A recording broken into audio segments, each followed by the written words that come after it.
said we couldn't do it, but then now we were suggesting it again to add the 9th, but I thought we couldn't add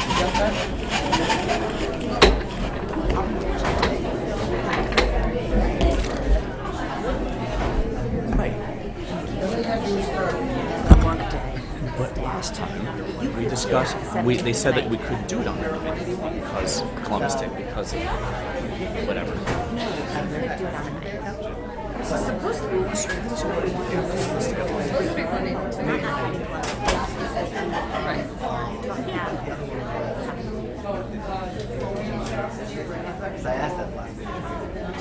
I'll just do introductions. I'm Doreen Munsell, the Director of Finance and Business Services. To my left is Marissa Sandman. She's the Assistant Food Service Director. Next to her is Joe Stango. He's the Executive Chef. To my immediate left is Maura O'Malley. She is the Food Service Director in Fairfield. To my right is Karen Gersbeck. She's a District Manager with Whitson's. And to her right is Becky O'Brien. She's a registered dietitian, and she's new to us this year. She's been added to our schedule for 2 days a week, and she's been very helpful to us. So I'll let Karen do the presentation. I'm sorry, I forgot Mr. John Gersbeck behind me. He's the VP.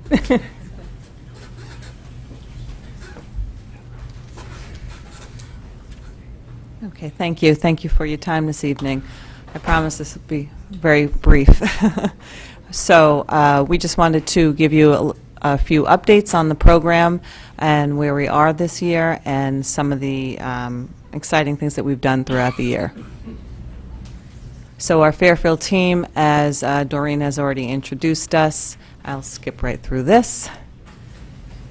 And our philosophy, as always, is people, food, and communication. People, our team member involvement, we're building relationships with our team members every day. We have our visiting chef in the district on a daily basis, on a weekly basis, doing different promos throughout the schools and training, sharing of ideas and feedback. And we also have our Whitson's Family Foundation, which provides financial support for team members in need. Food, wholesome foods, scratch cooking, less prepared foods, fresh foods and natural ingredients, and locally grown fruits and vegetables. Our menu offerings, we have our signature menu concepts, our nutritionally balanced recipes, and our visiting chef program, again, which is very popular in the district. And our communications, we have nutrition education, we have our nutrition safari program, our smart choices, and our nutrition lessons by Becky. She's been going around to various schools and offering lessons on different nutrition topics to students throughout the year. She's been doing that. Our marketing and merchandising program continues to advertise our chef visits, our communications.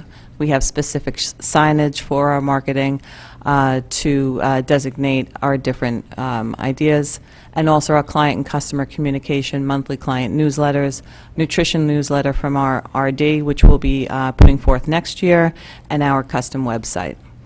And these are just a few of the food specials that we've had throughout the year that were very popular with the students.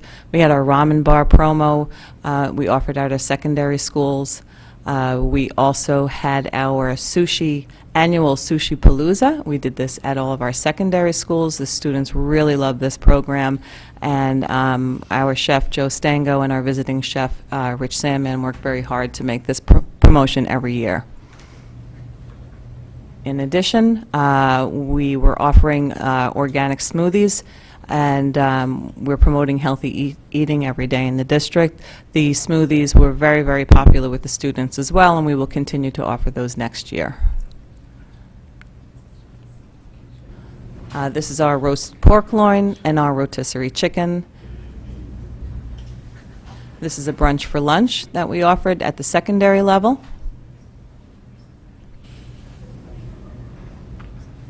Our Asian cuisine is always very popular with the students. We have dumplings and different chicken dishes and lo mein that we offer, and we frequently offer the special. And this is our Italian Day, fresh made pizzas and Italian specialties. And of course, we offer fresh and wholesome fruits and vegetables on a daily basis. We have our Healthy Harvest fruit and vegetable bars that are available. We offer unlimited fruits and vegetables at all our schools. And this is some of the classroom education that Becky does throughout the district. She does a lot of training on reading nutrition fact labels. We also had another dietetic intern working with Becky this year, and he was also very helpful in working with her and the students in the classrooms. And then we have our Nutrition Safari program. This year, Chef Sandman came in, offered fresh, wholesome recipes to the students in the elementary schools, and that was a very popular program as well. Our financial highlights, we always have transparent accounting and reporting. We utilize our reports to analyze our performance, our financial goals. The food service program is financially self-sufficient. We are currently exceeding our guaranteed return for 2017. Year-to-date costs are below budget by $38,000, and our return to district as of May 31st is $155,358. And we're looking to go in a new marketing direction for next year. We're going back to a time when good food was simple. We're working towards bringing in more organic and non-GMO products and providing more wholesome meal options to our customers. And we're going back to our roots, and we'd like you to join us on this journey. And that's all. I thank you for your time.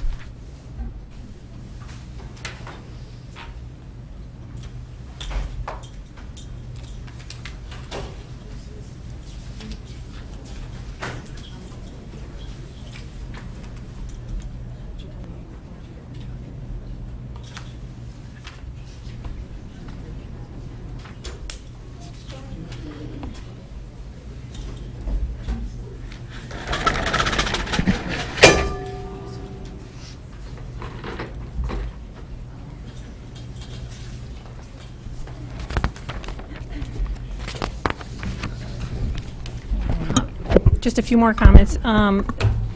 As Karen reported, the program is doing well. This is the third year that Whitson's has been here with us.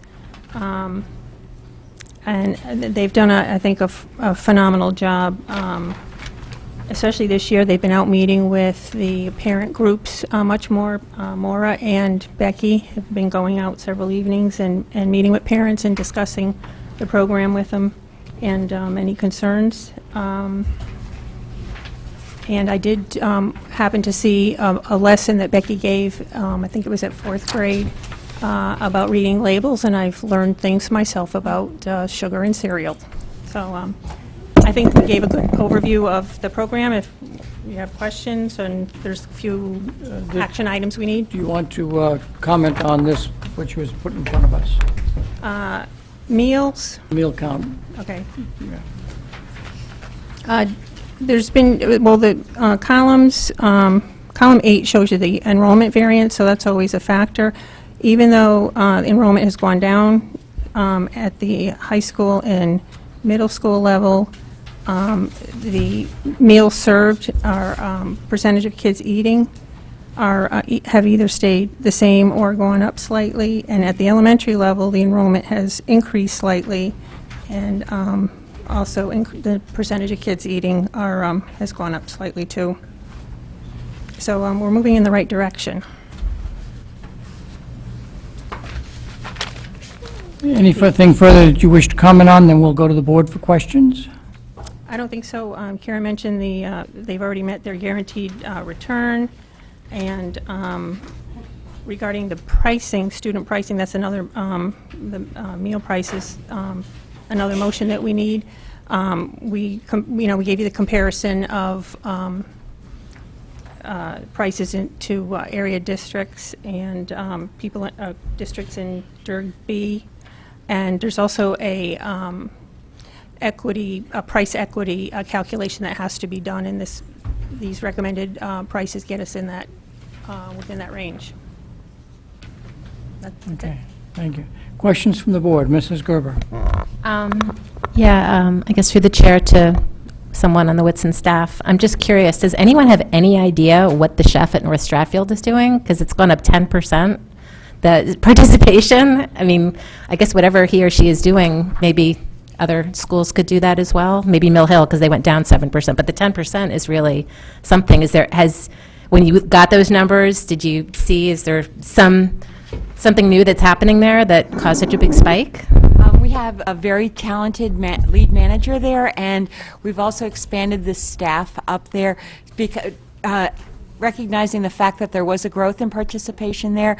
So adding a third team member up there really helped move those numbers up. Okay. And is that something that you might try to see if you could do at other schools as well to try to Actually, help yeah, bolster? In the next budget year, we've spoken with Doreen about expanding some team members at other sites as well. Okay, great. Thank you. Ms. Cornell. Just to expand upon that, excuse me, are you serving the same food? No. Ms. Gerber made a good point. Mill Hill unfortunately has gone down, and is that because of some of the limit of size we have at Mill Hill? And I think we talked about that last time, that the way it's situated, the lines, not necessarily where you're cooking, but I'm talking about with the kids getting access. Could that be part of why their stats are going down, or according to this? Becky and I had met with the PTA up at Mill Hill this year just to address that issue, and we found that in meeting with parents, in addition to parents, students, we received a petition from the fourth graders up at Mill Hill. But we found that many parents do prefer to send meals from home, and our purpose was to go out and meet with PTA parents and see if we could encourage more children to participate in the school meals program. The parents at Mill Hill did give us some great ideas about new menu items, which we hope to coordinate in this coming year's menus. Good, thank you. Anything further, Ms. Cornell? No. Mrs. Maxon Kennelly. Well, first, I just feel the need to point out that when the Family and Consumer Sciences curriculum came before us, they had a whole spread of food on the back table, but that's just minor detail. It was not sushi, but it was good. But I had one question, a few questions. First, what I can't see here in meal, and obviously it's reflected in the total numbers, but I know one thing that we've heard is, for example, at the high schools, that as opposed to waiting in line, that there's a far greater interest in the a la carte items. And I was curious if that's something that you've tracked in terms of whether at the high school, middle school, elementary school, and has there been growth in that or not as you've introduced something like smoothies? Because obviously these are the total meal counts, but that's not reflective of your entire service. The smoothies is part of our meals, but one thing that we are concerned about is that at Ludlow Middle School, we do serve approximately 40 to 42% of the children on a daily basis. However, when they walk across campus to Ludlow, we serve more like 20 to 22% of the children. So our focus this year is going to be, and to your point, that Ludlow's high school students tend to buy more a la carte items. So our focus this year is to work with our Ludlow high school students because they've left Ludlow Middle and they were active participants in the school lunch program. And we want to see what we can do to entice them back into Ludlow High School's dining room. Okay. So I guess there's nothing, though, that we could see regarding how they're engaging in or you're not getting any feedback, though, about how the a la carte items are selling and where, because obviously there are lots of healthy options within the a la carte items, and so in terms of gauging this is going well or this isn't, that's what we can't see from this. No, you can't really see that. Not on that, but we... Oh, sorry. Yeah, we don't have anything in this particular report, but I can tell you that the a la carte sales this year compared to last year are up by $46,000 year to date. So yes, the a la carte sales have definitely increased. And while that is very good, we also strive to get as many reimbursable meals as possible, and that's why Maura was talking Right. about an Good effort point. to really educate the students to take a full reimbursable meal. And obviously, the second question is regarding, I don't know how much of this you can gauge of, it makes a difference at the elementary schools of the one line versus two lines. Again, Ms. Carnell, mentioned, the famous, Mill Hill line that is that long. And are you finding that, so that there's a certain wall you come up against, that we're not going to be able to expand this more until some of these facility issues are addressed? Or, and to what degree, of course, that you've been able to work with principals about, is that something that you can work with building administrators on, is there something different we can do with lunch to make sure that, kids who want it are getting these meals? Well, that is our goal, is to, like, as you say, Mill Hill has one serving line, so it's difficult to expand upon that. But for instance, we've actively worked with Holland Hill. As you all know, that is an older facility and it needs to be upgraded. So what we're trying to do is see if we can't work some way that we can offer more options to students, having them still go through the line. But as you say, with Mill Hill, we're very limited in how far we can expand with those issues. And then my last question is, I was wondering what kind of data you have in terms of assessing the breakfast purchases, which obviously is not an option at all schools, but is that something where you're, does that just stay as a very limited menu, or is that something where you can expand options for students who are partaking of that?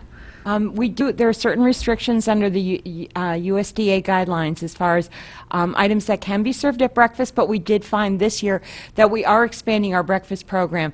Coincidentally, the reverse is true, is that we serve more breakfast at Ludlow High School. Ludlow Middle, we have 3 children a day who eat breakfast, and we want to see if we can expand upon that. But overall, in the district, our breakfast program has grown this school year.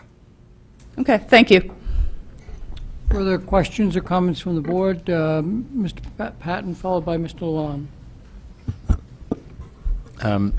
First off, to Ms. Gerber's comment about North Stratfield, I seem to recall, I don't know if anybody remembers, that in 2015, North Stratfield actually from 15 to 16 was down. It was kind of an anomaly amongst the elementary schools. It was the reverse, that from one year to the next, they had a big downturn in number of meals and number of students. So I don't know if it equates to it's back to where it was, or it seems like that's actually increased above 2015 numbers. So it looks like that you addressed that then, and we're seeing that now, so that's great. I'm surprised somebody else has really addressed the Ludlow High School versus Ward High School numbers. So we're down, enrollment is really not an issue, but we're down almost 100 meals a day in terms of that, and from one high school to the other, and there's really no discernible evidence to see why, or what type of items, or what type of days, or... We are researching that. The design at Ward the cafeteria design at Ward, it is different from Ludlow High School. Ward has a much more open, so when students come into the dining room, they can actually see the 4 different choices, or 4 different venues before them. Ludlow rather is a little different in that you actually have to commit to the line through the doorway, and then you don't have the option of changing your mind. You're kind of committed to that serving line, so we're going to try and expand our choices in those lines. But as I mentioned, we do have work to do at Ludlow High School, because we do a wonderful job with the students at Ludlow Middle on the same campus, and yet when they walk across campus, they're not as interested in lunch. So we need that'll be our focus this coming school year. Is it as simple as providing more full menus at the beginning of the line so that they know they can look quickly to see what the 4 line options are? That is one of the options that we're exploring, so that they get a better idea of what's available before they commit to that service line. So it's also hard, I know, for students to actually look at an item and say, okay, well, there's this, this, and this, and then they actually look at it. I mean, they usually, like most people, they want to see what they're eating first. So that's true. That's true. I don't know if there's an answer to that, but we will be working on Ludlow this year. thanks. Mr. Llewellyn. Thank you very much. Thank you for the presentation. A couple quick questions. So I noticed we're well ahead of our guaranteed minimum, which is fabulous. We appreciate that. And then, is your contract currently year to year? It is a year to year. So we're in the process of now renegotiating for the next calendar year. Is that complete? Five-year contract, yearly renewable. And have we determined next year's minimum? Guaranteed minimum for? It's remained the same. It's remained the same? Yes. For the remainder of the contract? For next year. 1 year? 1 year. Okay, yeah. perfect, thank you. And then, Ms. Munsell, you mentioned something about a price equity calculation. What were you referring to? Mr. Llewellyn. We have a second motion for the lunch prices, and Exhibit 4 talks about the study they did among other school districts around lunch prices. And that's what you're referencing is the price equity? Is that correct? Okay, So we'll... perfect. But I can defer that, yep. for that. And then the other question, real quickly, about your à la carte pricing. You said it's not a reimbursable meal. So does that mean that it's priced the same way, or does it have a better margin? Any items that are taken, whether it's a snack item or an incomplete meal, becomes an à la carte item. So in order for a meal to receive federal reimbursement, it has to have 3 components, one of which has to be a fruit or a vegetable. So if a student came through with just a slice of pizza, that now becomes à la carte. If that slice of pizza came with an apple, then it would be a reimbursable meal. So there may also have to be some, persuasion for students to take more items on their trays to make it a reimbursable meal. Or you need to serve Hawaiian pizza that has the fruit on top. Yes, that too. Good idea. But is like the smoothie, is that priced at a premium? Our So smoothie... do we care? The smoothie you're doing as a reimbursable meal, correct? Oh, it is a Yes, reimbursable? yes, it's Okay. a reimbursable meal. So some of the à la cartes are reimbursable? Yes, Okay, yes. perfect. Thank you very much. You're welcome. Couple of quick questions. Are there other board members that have questions regarding high school? The number of children eating the meal, that's the number of children eating your meal, correct? We should not walk out of this room thinking that only 24% or 18% of high school students eat. Correct. It's higher than that. Yes. When we redid the schedule, we had wanted to ensure that every child had a lunch period. This is probably not a question that can be answered tonight, but I'm wondering, do we still have a problem with students who just simply go into the cafeteria and 22 minutes later leave, and they've had a piece of celery? And so, because we wanted to accomplish that goal, I'd be interested maybe next year to be able to comment on whether our high school students are taking advantage in eating a lunch, either brought home from home or your lunch or... Well, I can say certainly with Becky's assistance now, she's certainly a resource to kind of get in and get under the hood with something like that and really talk to the students and find out what's going on, what they're eating, what they're bringing from home, why they aren't eating if they are not. So that's certainly an initiative that we can give to Becky to tackle for next year. And this meal count is the full meal, or does that include students who are doing à la carte? This is a reimbursable meal. So therefore, full meal. in addition to this percentage, there's a certain percentage of students that are who are eating. doing à la carte. Correct. So there's more students eating lunch than just this alone says. Correct. Any other comments on the presentation? Then we'll put the 2 motions on the table. But I would be interested in kind of seeing whether we've achieved that goal or not. And so maybe next year you could inform us. So, if there are no further questions on the presentation, I can relate to that if you like. Sorry. oh, there is a, Just based on the data, if you look at the increase in ward, that's where the meal periods changed. So we think that's part of the increase in the meals, as well as we have 2 new team members there, a cook and assistant cook, that moved over from Woods. So we think that has something to do with it also. But I think the period changes that you made in ward definitely helped that out, right? Yeah, they changed it from a block schedule to lunch periods. but both high schools were changed. We'd have the same schedule at both high Ward, schools. I think that made a difference. Yeah, okay. Thank you. Oop. Also at Ward, where you see the growth, starting in January, the whole year we had this burger concept called Ruby's, which is a pre-wrapped burger, kind of like a Roy Rogers used to be. We took that concept and we expanded on it, and now we have a full-scale burger bar that they can build to order every day at Ward. So I think we're gonna implement that. It was a pilot at Ward to see how it would go, and it went very well, and the kids love that station. So I think coming into Ludlow High, that is going to be something we implement from day one, and I think you will see growth at Ludlow High just based off of that one change. Okay. Because the kids actually love it, where they can make their own burger and add their toppings and then go and eat it, compared to a pre-wrapped burger on a slide. Well, thank you very much. So the Recommended motion is on the agenda. It's a long one, that the Board of Education approve participation in the Healthy Food Certification Program for the school year 17-18 with the exclusion of the sale of food and the sale of beverages not listed in Section 10-221Q of the Connecticut General Statutes, sold in conjunction with an event occurring after the.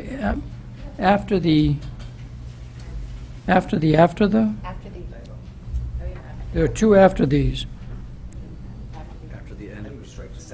So yes, after the end of the regular school day or on the weekend, and 2, such sale is at the location of the event, and 3, such food is not sold from a vending machine or school store. Do I have a motion? Mr. Patton, followed by Mrs. Gerber.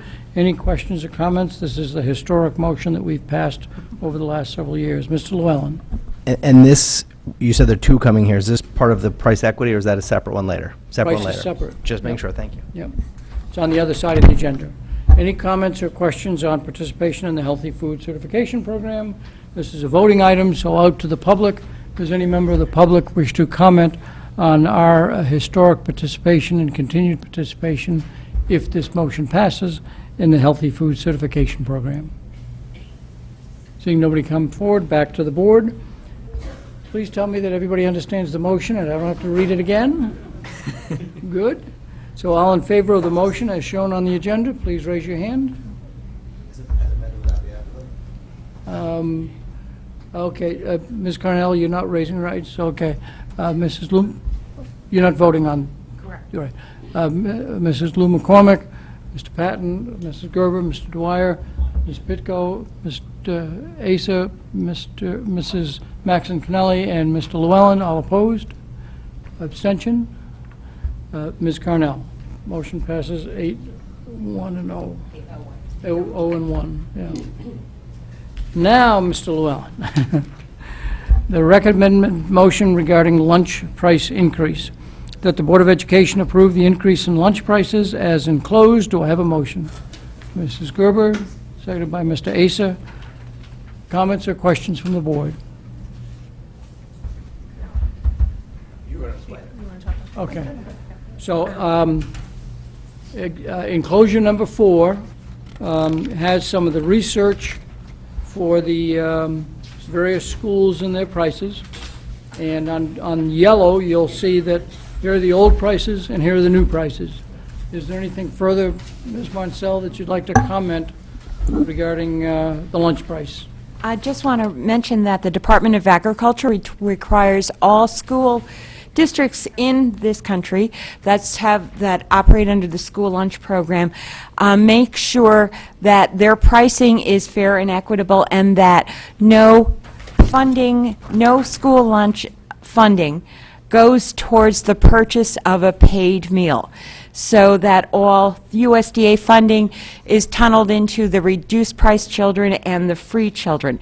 So we have to do, there's a formula, a template that the Department of Agriculture provides for every school district, and every year you're required to complete the calculation, and we found that there is only a 12-cent leeway in Fairfield, so that's why the recommendation for the price increase. So that will carry us through for several years. Any other questions or comments from board members? This is not a ironclad promise that we'll never see a price increase for several years, but it's likely not to be seen. Correct. Okay. Mr. Llewellyn. But it's effectively a nickel, right? I'm sorry? It's effectively 5 cents, is what you're asking for? No, it's 20 cents and 25 cents. 20 cents and 25. Proposed Depending increase. upon the category, elementary, middle school. Okay, let me see. These are current prices, Yes, and these are recommended. got it. And the delta's where? In the yellow, or in the, it's in the yellow down here. So okay, I was looking at versus Fairfield County. So $4 for Fairfield County, $4.05 for, correct? Correct. Perfect, thank you. Ms. Carnell. In the original contract, was there any indication when there would be a discussion for an increase? I'm sorry? Well, it was said that there was a 5-year contract with every year a renewal, if I followed. So I'm saying, in the original contract, was there anything that was referenced that when or if there would be an increase during that? This is federal regulation. This doesn't have to do with the contract with the district. Every school district has to complete a price equity. Can I interrupt just for a moment? Certainly. Are you referring back to the discussion of the guaranteed minimum return contract item, or the school lunch, The increase. for the school lunch prices? Correct. Okay, sorry. Thank you. Every year, you're required to complete that, every school district has to complete that document and make sure that the funding is going for free and reduced price children, and that paid children in the district are paying their fair share for a school meals. Hence, the reason for the recommendation to the board, because we find in Fairfield that it was getting very close to the limit. Would you, yeah, I'm not sure I'm fully, The only thing that the contract with Whitson, our contract with Whitson says is that the Board of Ed sets the prices. okay, thank you. So, thank you for that. But I'm still, Can I clarify to make sure we're both on the same page here? If we don't raise the prices, we are getting close to where we will not be meeting the federal requirement that some of their money is subsidizing the general student population. Correct. Okay, thank you. so now to clarify what Chairman Dwyer, you were saying is that, in a sense, the increase is coming down to us to make sure that the federal government will do their part. If I'm summarizing that. Is that, They'll do their part, but so that we comply with their regulations. well, isn't that, unless, if that's doing their part, unless there's And something. if we don't comply with their regulations, they might say, we're not going to help you. Well, then you would have to raise Yeah, meal right, prices yeah. or subsidize them yourself. So here they're making it nice. It's a choice, until it's not a choice. Exactly. Mrs. Lou McCormick. So I guess my question is, what is the subsidy that the government is giving us that we are trying to raise prices to keep that subsidy? Money that you get for the free and reduced meals. Which is how much per child? If you averaged it over, like how much? So a free student is $3.10, and what? 30 cents for a paid student. Yeah, that's the reimbursement that you get on each of those meals. On Exhibit 4, if I could ask if on a, not a per meal basis, but the reimbursement federal and reimbursement state, which is in the 500,000 range total, that's what we get Correct. from the federal and state government. So she's giving you a per meal price, but it adds up to about $500,000. Okay, so if we do 500,000 and then you average it out over all the students who eat lunch, what is that per child?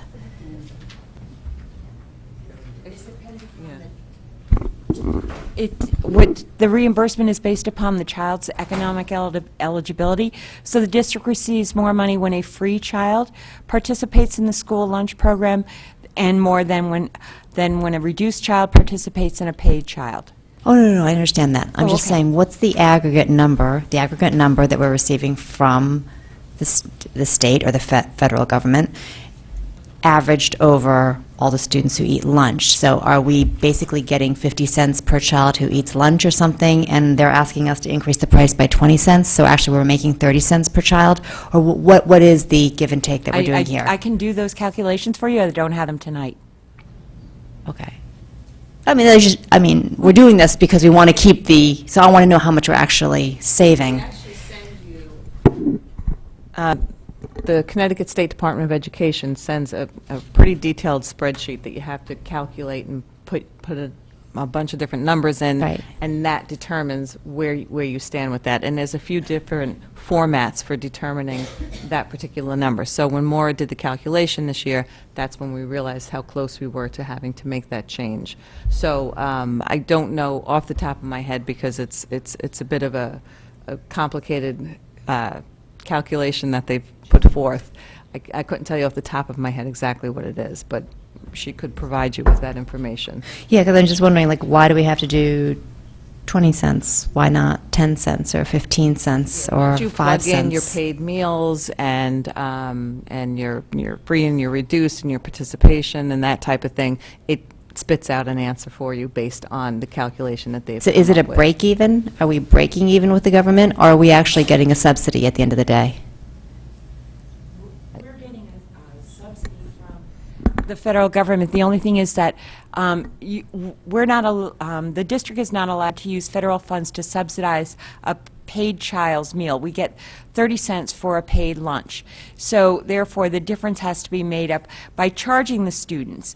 And the federal government determines what they think is fair and equitable for a child to pay for a meal. We are, the district, after I did my calculations, were within 12 cents on average per paid meal. Hence, the recommendation to raising prices so that the district is in compliance with USDA regulations. If they find that the district is using the reimbursable funds to subsidize paid meals as well, then the district essentially would be fined and be told that out of your BOE funds that you have to pay for those paid meals. Okay, I don't fully understand the math that you're talking about. It would be helpful if you could maybe put together a spreadsheet and share it with us. Maybe go through the superintendent. The worksheets that they provide every school district with and show you what I worked with. Yeah, because I think it would be important for us to understand whether this is actually a reasonable raise or not. We need to understand what it is, why we're doing it, because I don't think we understand why we're doing it. I mean, you could have come in with 50 cents, that I would have been like, okay, or 5 cents. I mean, I don't really understand why it's 20 or 25 cents, and what if they come in one year and the calculation is $1? Why is that reasonable? I mean, as I said, I can show you the template that we used. We were within 12 cents, and the recommendation to the district was that perhaps 20 cents or 25 cents would it take us 2 or 3 years forward so that we wouldn't have to be in this position of coming to the board and asking every year for an increase. If you did a 15-cent increase, arguably we would need to come back to you next year and say, in order to stay in compliance with USD price equity, we need to ask for another price increase on meals. Hence the breakdown of what other school districts in Fairfield County and surrounding areas are charging for meals. I understand, but then you're asking us to pay more today, rather than just doing the step every year. So we could have done only 10 cents this year and then another 10 cents next year, as opposed to paying 20 cents, 20 cents. You are correct. So we're actually paying more by stepping up quicker, and I guess why would we want to do that?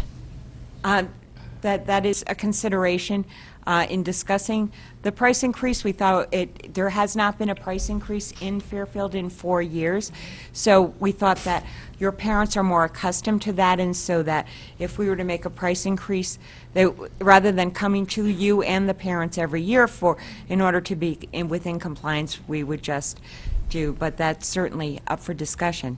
Right, so if we were to increase it by 5 cents only across the board, we'd still be in compliance, correct? 10 cents, or 12 cents we need 10 cents to. or 12 cents would be, yes. 10 cents would be sufficient for us to be in compliance, because we're within 12 cents. If we had 10 cents, we'd have a 22-cent cushion. Correct. Is that right? Okay, so I don't know why we wouldn't just increase 10 cents this year, and then next year we would increase another 10 cents rather than doing 20 or 25 cents, but I'm open to understanding that. So, other comments from the board? Other comments from the board?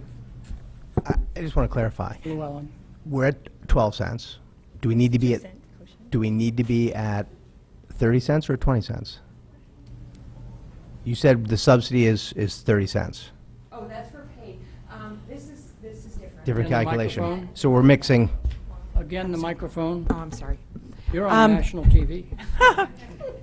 The price equity template that the Department of Agriculture actually designs and distributes to every school district as a form of renewing our agreement with the USDA and the National School Lunch, we have to complete this document and show that we are still within. So once I completed the template for this school year, I saw that we were within 12 cents of compliance.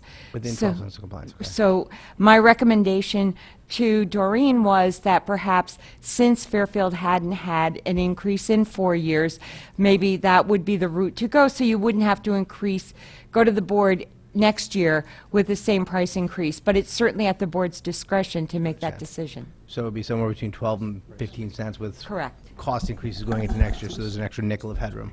Correct. Or so. Okay, thank you. Any other comments from board members, and then I'll go to the public? Ms. Carnell?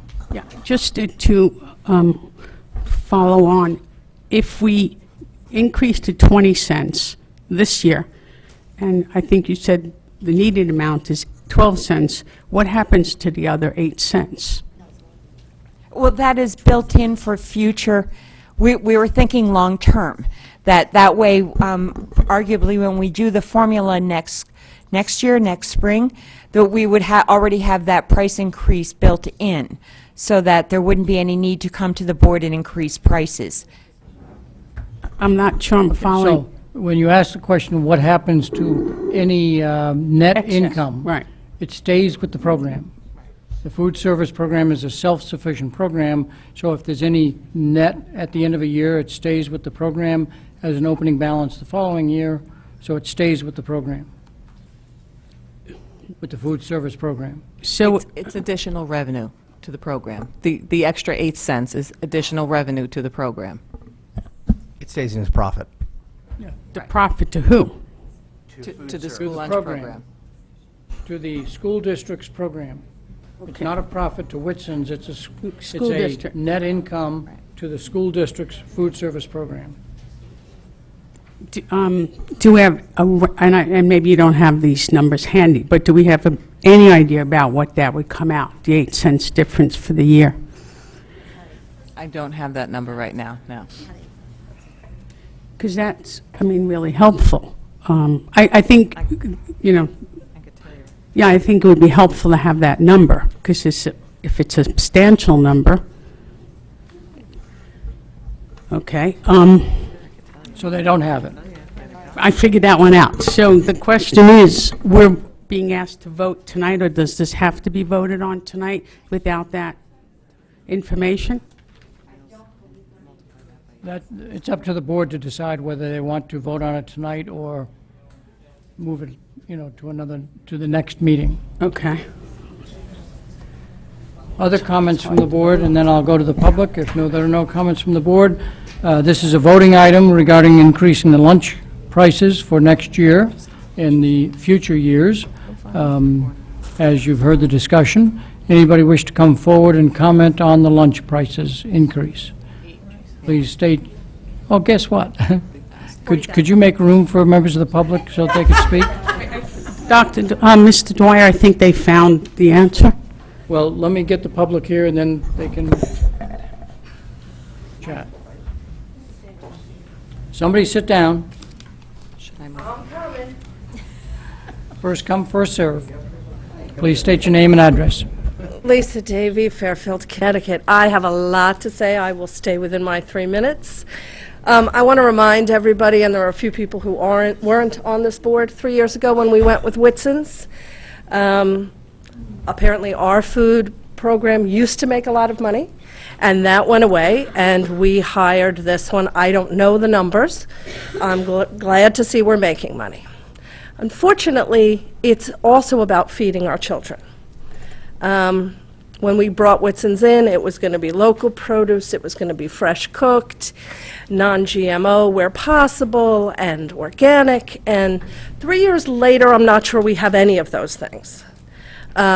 We never had the meetings that we were supposed to be having. Mr. Patton was very excited about them at the time, and we couldn't get them. When we finally got one, we actually had to have it at Whole Foods to talk with Whitson's about what was going on, and found out that at the elementary level, they're bringing in Tyson frozen chicken nuggets because they were afraid to cook in case they might not cook properly.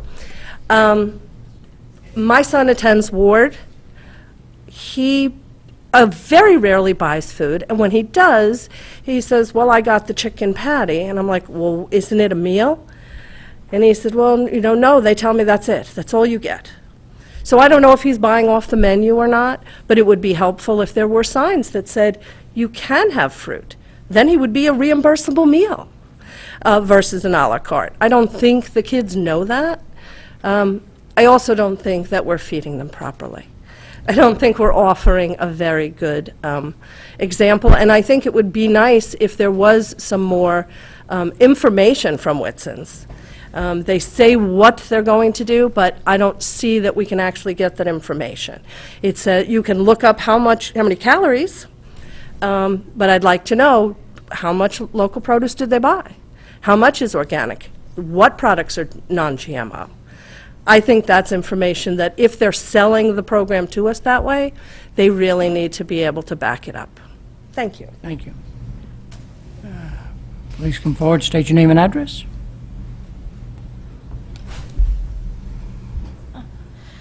Suzanne Miska, 123 Rygate Road. I'm taking a different aspect here, and it's the finance aspect.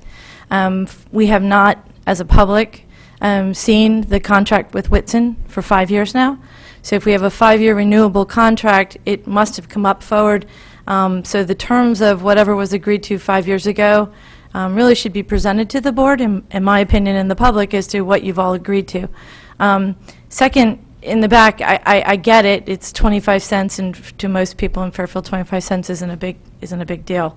But there's a premise here that I'm trying to understand, and it's, we went with a company financially because the board and the district was tanking on the food service side, because money that was over there seemed to just move out at a very fast pace.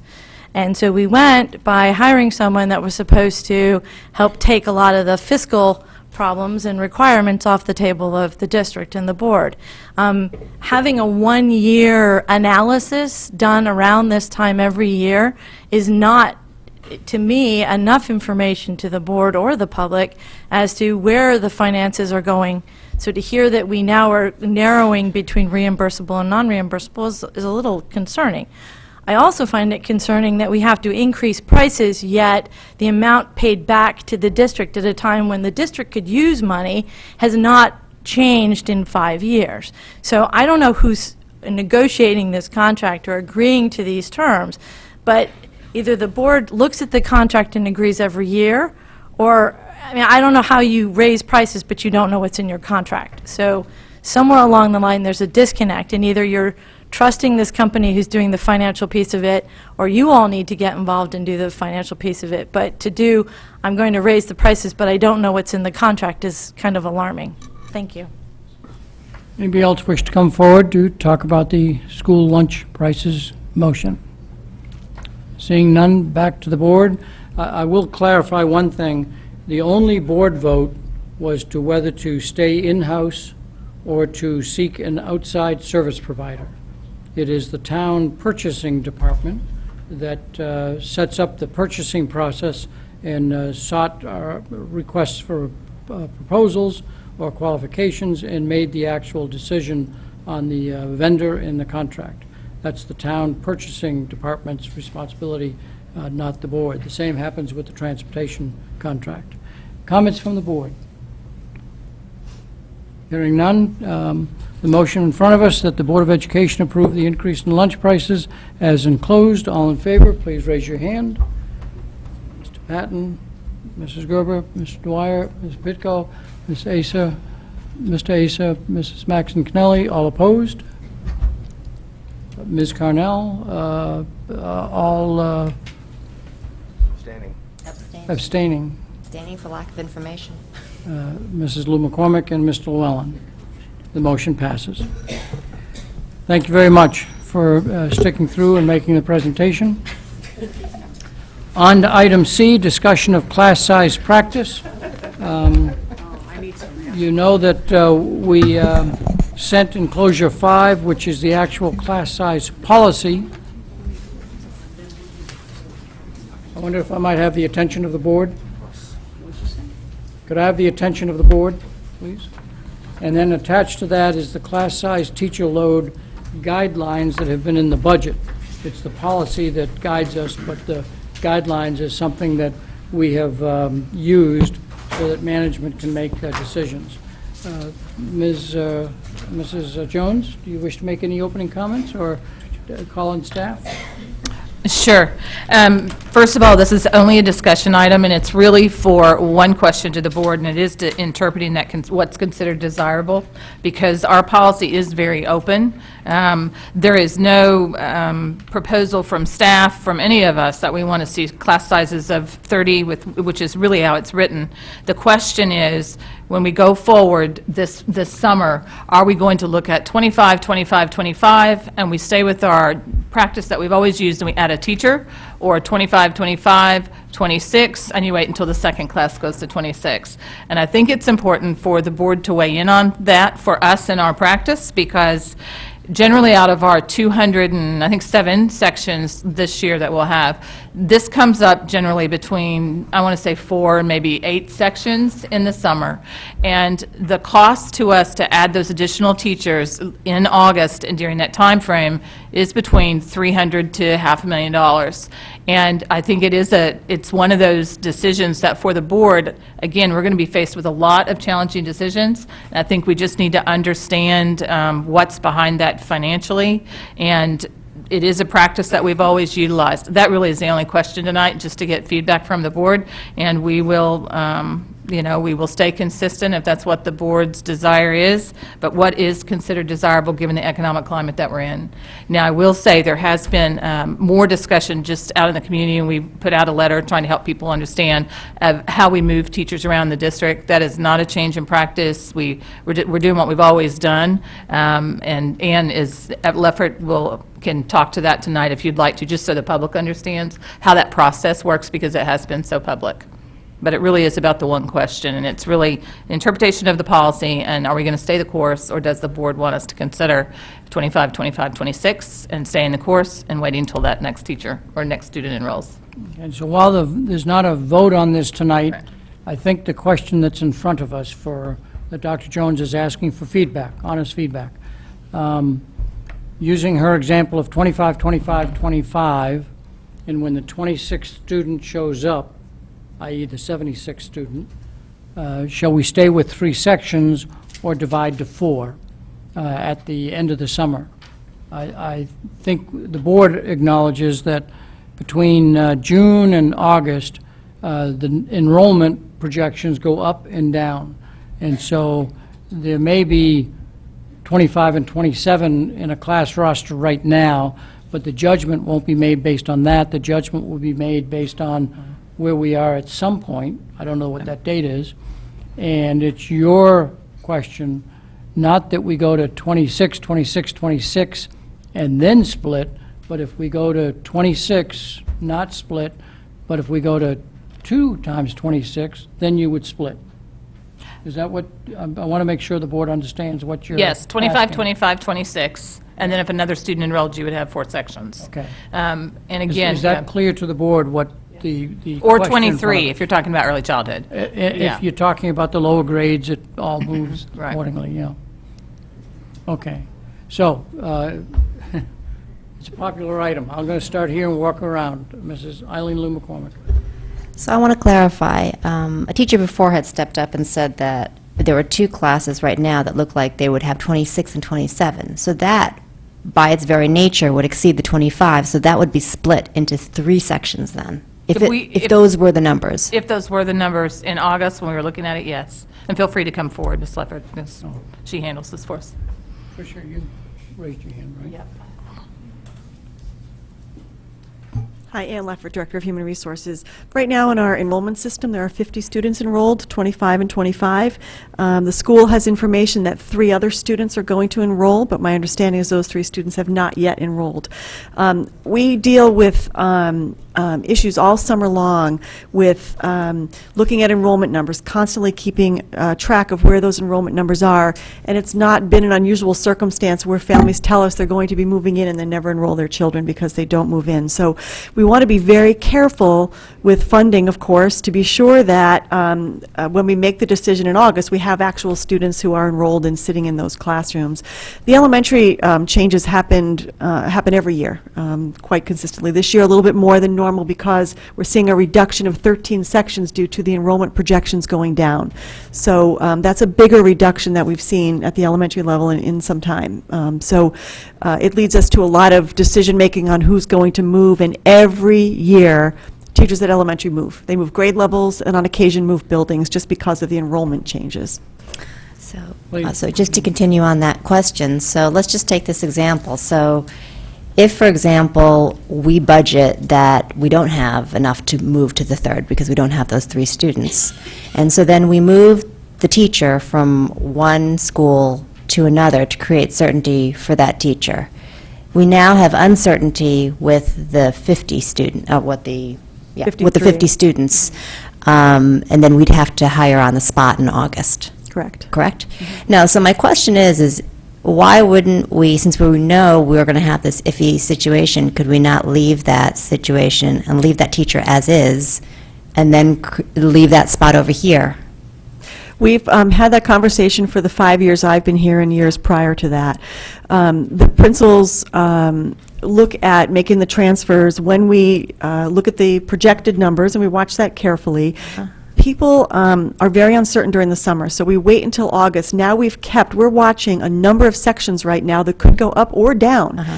So we made decisions based on the projections, and we're going to be watching the others. Nothing different than what we've done before. So then this motion of moving the teacher is not a Board of Ed issue. This question actually is a principal's decision. These are the principals deciding, or it's a practice that we've done for, again, quite some time. We have to make sure we know where people are going to be in the fall, and we make our best decisions now. When we give out our salary and assignment notices this Thursday, we've moved teachers where we need folks. We are down 13 sections. Out of those 13 sections, 8 teachers had to move buildings. It's a little more than what we've seen in the past, but we typically see 4, 5, 6 teachers have to move a building because there's 21 teachers this year, 20 next year. We have to move a building. More of the transfers occur grade to grade in the same building. So out of the 13, 8 had to move a building, and 5 were able to be accommodated within a building due to retirements, due to somebody taking a leave of absence, due to somebody resigning.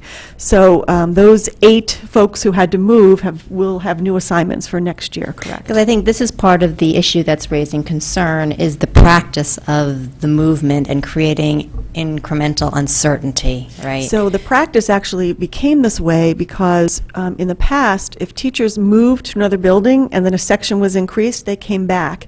And it created some ill will around because a teacher got moved and felt, well, why are they moving me? And now I'm going to a different building. Okay, now I'm in that building, I've moved all my stuff, I've set up my classroom. Oops, in August I'm going back. Well, gee, did the teacher or the principal really want me there, and how come I moved? And so we just felt if we can build a community early on, let people know they're moving now so they know they can be attached to that new community. There's no certainty going forward in August. We see hundreds of enrollments during the summer, both people leaving and people coming in. So there are hundreds and hundreds of changes in enrollment numbers throughout the summer. And Mike Cummings and I, and then Mike Cummings and my replacement will work on watching those numbers on a weekly basis to see where the changes are occurring.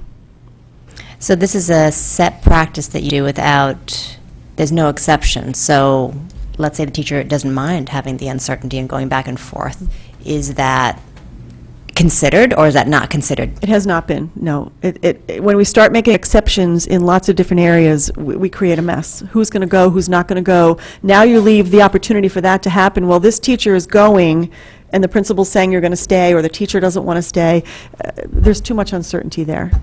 We have a practice that we all agreed to as an administrative team at the elementary level that we feel very confident in moving forward. It's hard to move. This is a hard process. There is no doubt about it. We were thrilled to be able to not have a reduction in force for any of these 13 teachers at the elementary level. We were really nervous about that we thought we were going to have a reduction in force and teachers were going to lose their jobs. We were able to find a place for each and every one of those 13 positions that are being reduced. So we're confident. We made grade level to grade level moves as much as we possibly could. So somebody who has to leave a building in grade 1 went to a grade 1 position, and so on, as much as we possibly could.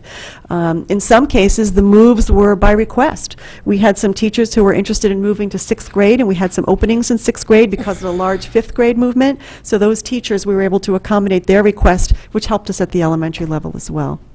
It's a huge process. We have had hours and hours and hours of meetings about it to try and really make the right decisions for the buildings and the students. And so we would never have a situation where we would have a class of 26 and 27, correct? Well, I just heard a clarification made just a few minutes ago. So it would be 25 and 26 possibly, and the question is, at the 26, 26, do we then split, or do we split at 25, 26? Yes. And that is the question. We should never get to the point of 26, 27. No. Okay. Mrs. Gerber. Yeah, well, I guess just to the question that's before the board now, which is simply, do we want to wait until we're 1 over or wait until we're 2 over? I mean, personally, I think once we go over the guidelines that we've had in place for years, as long as I've had a child in the school system, you create a new section. And I just feel, because if you derivate from that, you're going to, it's a very slippery slope. You're going to end up, if you can do it once, you can do it many times. That's my concern. And I understand the budget concerns, but I just think, and sometimes I know people say, well, it's just one child. Well, it's not just one child, because if you have, say, 2 sections of 25 and then the next one is 26, it's not just a difference between 25 and 26. It's actually a difference between 26 and 17, because you're then going to divide those children, that 51, by 3, and then you're going to end up... My reminder to you from earlier in the evening is still there. Thank you. So you're going to end up with 17, and there is a huge difference between 17 and 26. So I think, and then if you're talking about, 3 sections, you're talking about the difference between 19 and 26. So those are huge differences, and I don't think anyone here in this room could possibly say that it's the same thing having 17 children in a classroom and 26, or 19 and 26. It's just not the same. And I just think this is something that's been very, very important to students and staff and parents for many, many years. And while, again, I completely acknowledge that this is a completely different type of budget season that we've been through, I just think that I would rather look at other things. This is a major decision to have, and I think we need to stick with what we've been doing, and that's my 2 cents. So. Thank you. Ms. Pitko. I agree with Jessica Gerber. I do not believe we should go beyond our guidelines. We absolutely should not be adding one more student to these sections. Okay. Please. I am a teacher. I have been in a class with 10 kids. I have classes of 30 kids right now. It is a huge difference.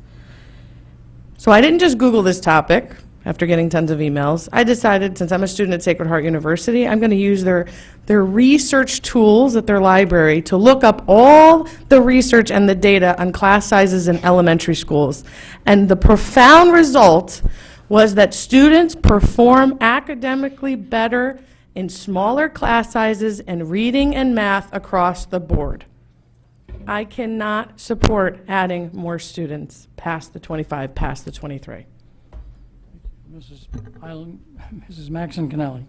And then followed by Mr. Llewellyn. Okay, a few things. Yes, I'm completely in agreement with Mrs. Gerber. I'm completely in agreement with Ms. Pitko. And the phrase was used, that in terms of making exceptions.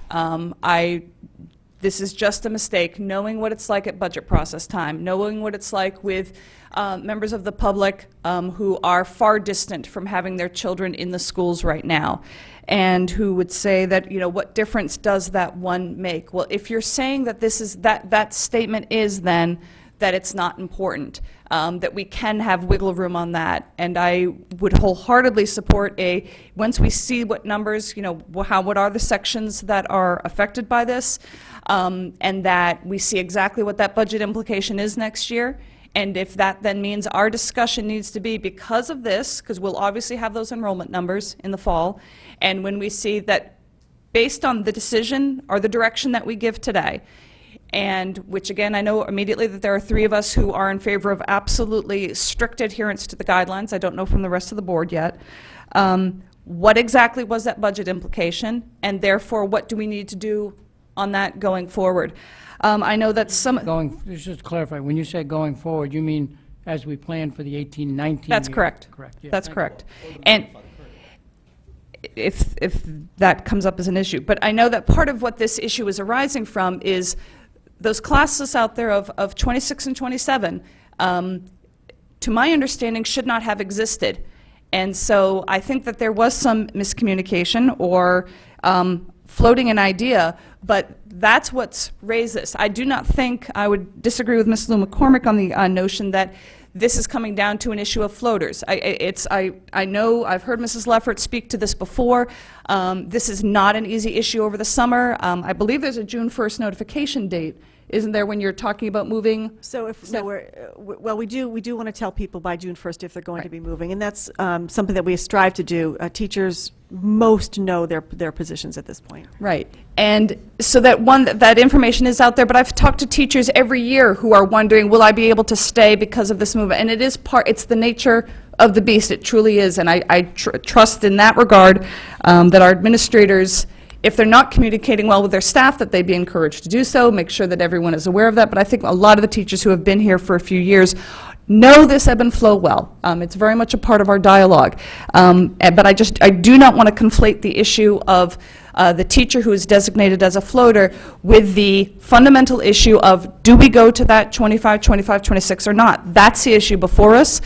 For me, there's no ambiguity, there's no question about it, that is not a road I want to go down.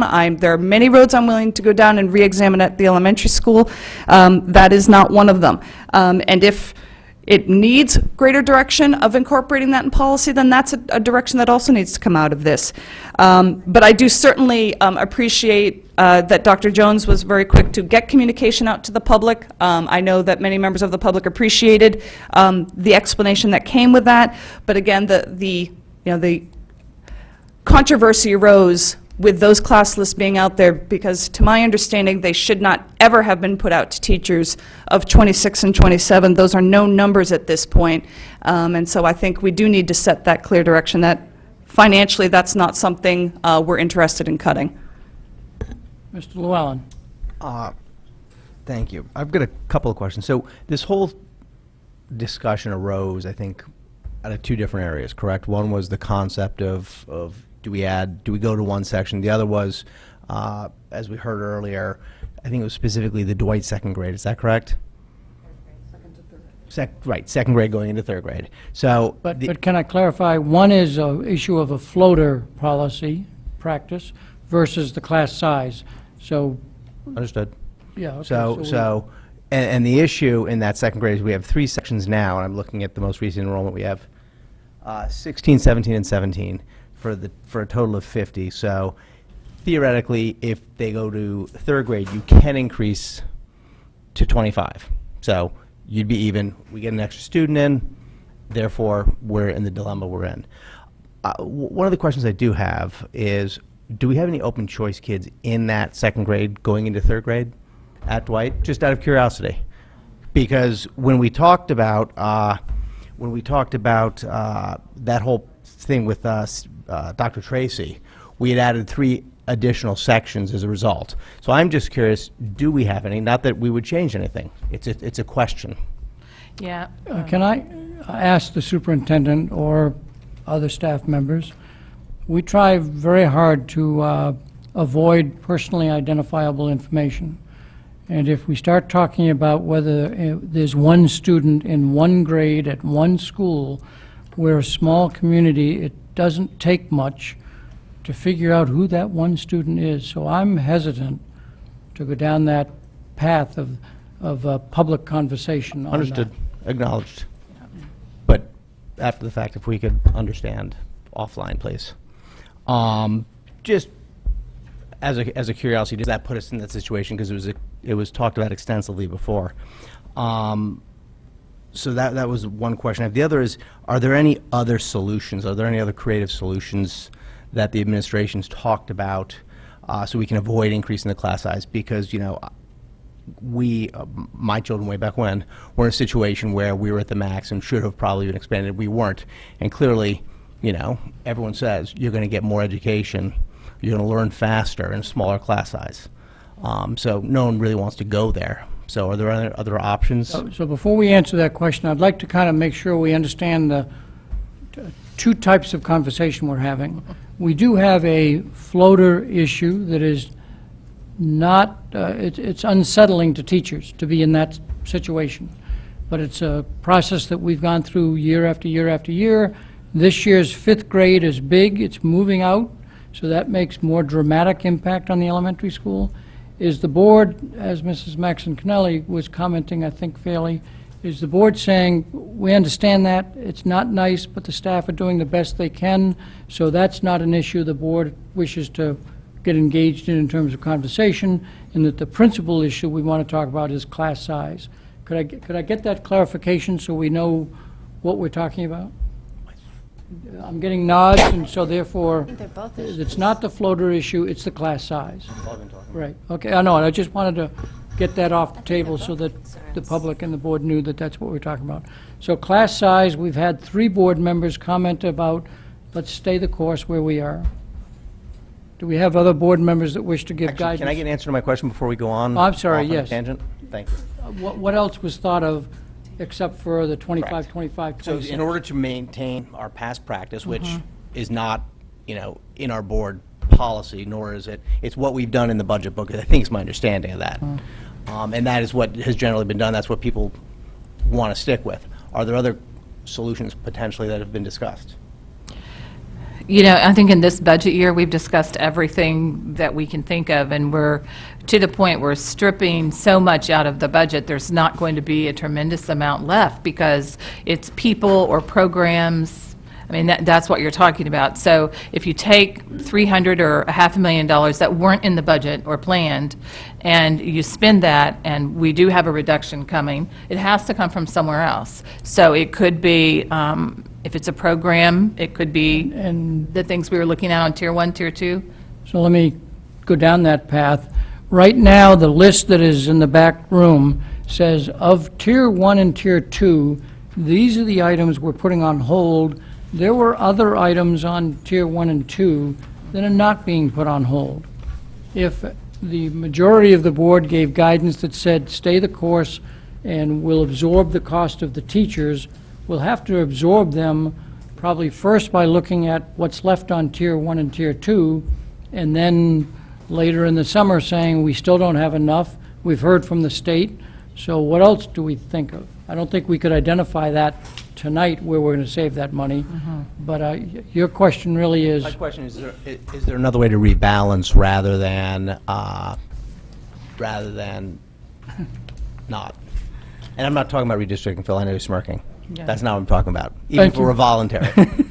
Well, and I think I know where you're going, and that was really looking at the opt-in thought. So if you have seats open in a school, I think is that where you're headed? Yeah.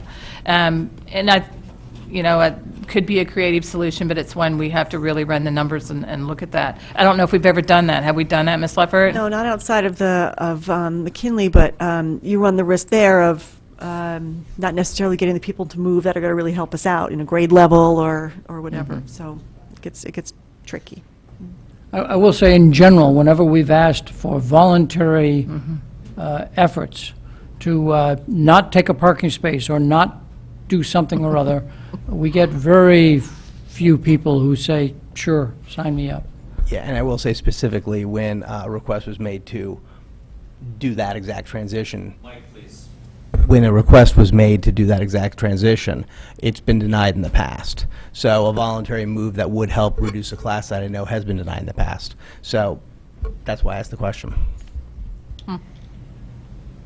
Let's see. Let's see, I'm going to go back this way, but do you mind if you want us to follow up? Connelly wants to follow up on that issue? And just in terms of keeping track of the money, and I don't know who would know the answer to this, if that door were opened, if we had we have a section at this school and volunteers, what's the busing requirement there? Because if the busing has to follow the student, then that is financially, would end up being a nightmare. If it can be voluntarily do this and you provide your own transportation, then that's a whole different matter. And that's an option. Yeah. That would be a question we've had. We are obligated to provide a safe passage to a school. I don't know whether we can say, now that you've chosen a different school than your attendance boundary, you have to drive yourself to school. That'd be a question to explore. So let me go back to Mr. Patton and then Mr. Actually, just to follow up on your comment, Chairman Dwyer, in the past, we have talked about parents opting out of busing, though, I thought. If you knew students weren't taking the bus, parents could opt out of busing, I thought has been a discussion point to reduce the number of buses. And we've had very, very few people who opted for that. I think it answers your question, though. I don't know. Mr. Patton?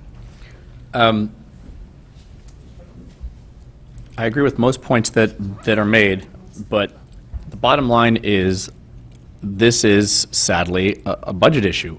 I don't think we would be revisiting, or I don't think the superintendent would be asking us for our opinions or our input if we didn't have these issues being forced on us by the state. So I think it's almost a no-brainer to say we need to wait till August. We have no clue what's going on with the state budget. We have no clue what's going on with the class size pretty much every year until August, where we get, final enrollment numbers. So, I mean, I think if in a particular section, if we've got 25 and 25, we really can't do anything about it and make a decision until the middle of August if we know we've got that extra student or not. In terms of my opinion on the exact numbers, if it's 25, 25, 26, yes, it is the difference between 26 and 17 when you break it down that way. But if it's only the one section, and if we can agree as a board, or at least this particular board, that it's a slippery slope, we don't want to go down it, but if it's a matter of 2 or 3 sections that it's that close, and it's that or getting rid of the 4th grade music program, can you really ask yourselves whether the teachers want to do it or not? I don't know how many times I have to do this. I'm generally a nice guy, but please, let the board have conversation. I told you we would then go out to the public after the board has conversation, and you'll be able to express your viewpoints then. But allow a board member to express a point of view. Thank you. So that would make more layoffs happen, and other teachers would lose their jobs. So you're going to sacrifice music teachers for a 2nd or 3rd grade or 4th grade elementary school teacher. I don't think that's fair of anybody just to say make decisions on which staff gets to stay and which gets to go. But again, I would rather have to bite the bullet for, let's say, 1 year, and Lord help us if we're in this situation again next year. We will have to make a decision, or that board will have to make a decision on, all right, yeah, we did it once and it was not a great idea and we're not going to go there again. If it's a decision of 26, 26, and 27, or 25, 26, 26, then I agree with the comments that have already been said where, no, I'm not going to go there. But if it's one student in one section out of a 3-section section going from 3 to 4, my opinion is to add the one student and no more. And then, of course, you run into the problem of if you have a change during the middle of the year. But you don't know. I mean, you don't know. Again, in my opinion, I love to take this kind of stuff on a case-by-case basis, or for the staff to take it on a case-by-case basis in August. Ms. Pitko would like to say something, but first, Mr. Acer, and I'd like to get board members who have not commented on where they are sitting with this to speak up. And if nobody raises their hand, then I'll go to Ms. Pitko. Ms. Pitko talk to Ms. Pitko? My question is through the chair to Dr. Jones and/or Mrs. Leffert. When is the actual drop-dead date? I knew you were going there, Nick. Where we have to create a new section. So what we do is we take a look at in August, middle of August, about the 14th or 15th. That's our drop dead for dropping a section, because we wouldn't want to hire somebody, late August and then say, oops, sorry, we don't need you anymore. So we don't reduce anymore after mid-August. The increases we try to keep to a minimum up to about mid-September. We have gone to a little bit later in September, only because to have a teacher work with her class and then now have to split that class out to another teacher, and almost all kids are impacted by that, it gets a little tricky, but that's a case-by-case decision. This year, I want to say, at McKinley, I believe we added a teacher in the second week of September. I want to say it was the second or third week. Holland Hill, they're saying. Holland Hill, thank you. Does that answer your question? That answers my question, but it's actually going back to Mr. Patton. I respectfully disagree. After sitting through 2 budget cycles and seeing the enrollment projections, and we all asked when we saw 25, 25, 25, what was going to happen at Board of Selectmen, at Board of Finance. Class size is a fundamental and systemic thing to teaching and learning in the environment. Having a class size of 26 or more is going to drastically impact teaching and learning. Thank you. Mr. Asa. A couple things. First, I'd like to echo what Ms. Pitko just said. Mr. Patton, I adamantly disagree with you on several points with respect, in that I personally feel that if we come to a point, the idea of saving $300,000 to $500,000, I hear that, and that's great. But at what cost, right? So if we have to eliminate a program from the schools to preserve class size at our guidelines or below, I think that's imperative, and that's a cost I'm willing to take, and whatever ramifications come with that. I would rather have kids in an environment where they can learn and lose one class and be able to learn better in all other subjects. So I think my suggestion, to simply answer your question on the agenda that's posed here tonight, I would like to say my recommendation would be to leave the process as it has been. Do not go over those guidelines. And I guess my final statement would be a question. Let's use, because it's come up, Dwight. Because we've got these class lists, and you can confirm if this is true, of 26 and 27 students. If you decide to follow our recommendation, whatever it may be, when traditionally and when with you now at the helm, have they been made, that decision been made to split that section, and when would you plan to make that decision? Do you do it in June, or do you wait until, because Ms. Leffert said we could go into September. Yeah. Obviously, we're at those. So I'm curious as to when, let's say those numbers remain the same in a hypothetical situation, when does that decision get made?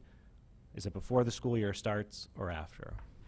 I prefer that it be before the school year starts. After is really a case-by-case, and you don't like to do that because you're moving children after they've already been settled, and every time children transition, you lose some of that gain that you're going to have with your class size. So we would like to be doing it in August. And if I can clarify, did I understand your earlier comment that there may be class rosters of 26 and 27 out there, but in terms of actual enrollment at the central office? We checked yesterday.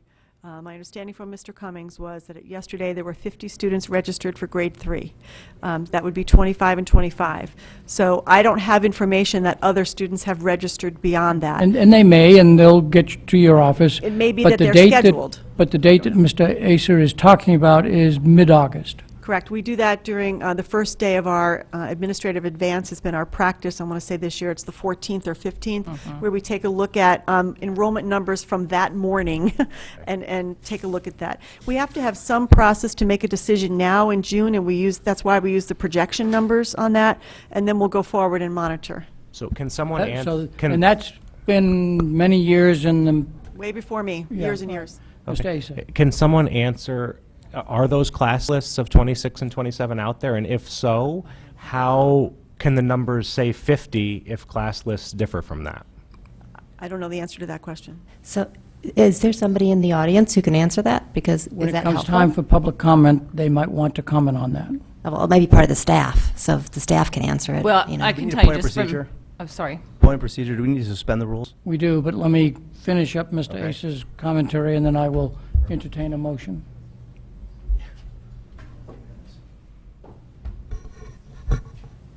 So your question was, how can there be My question was information known at the local school that is not yet known at the central office? Correct.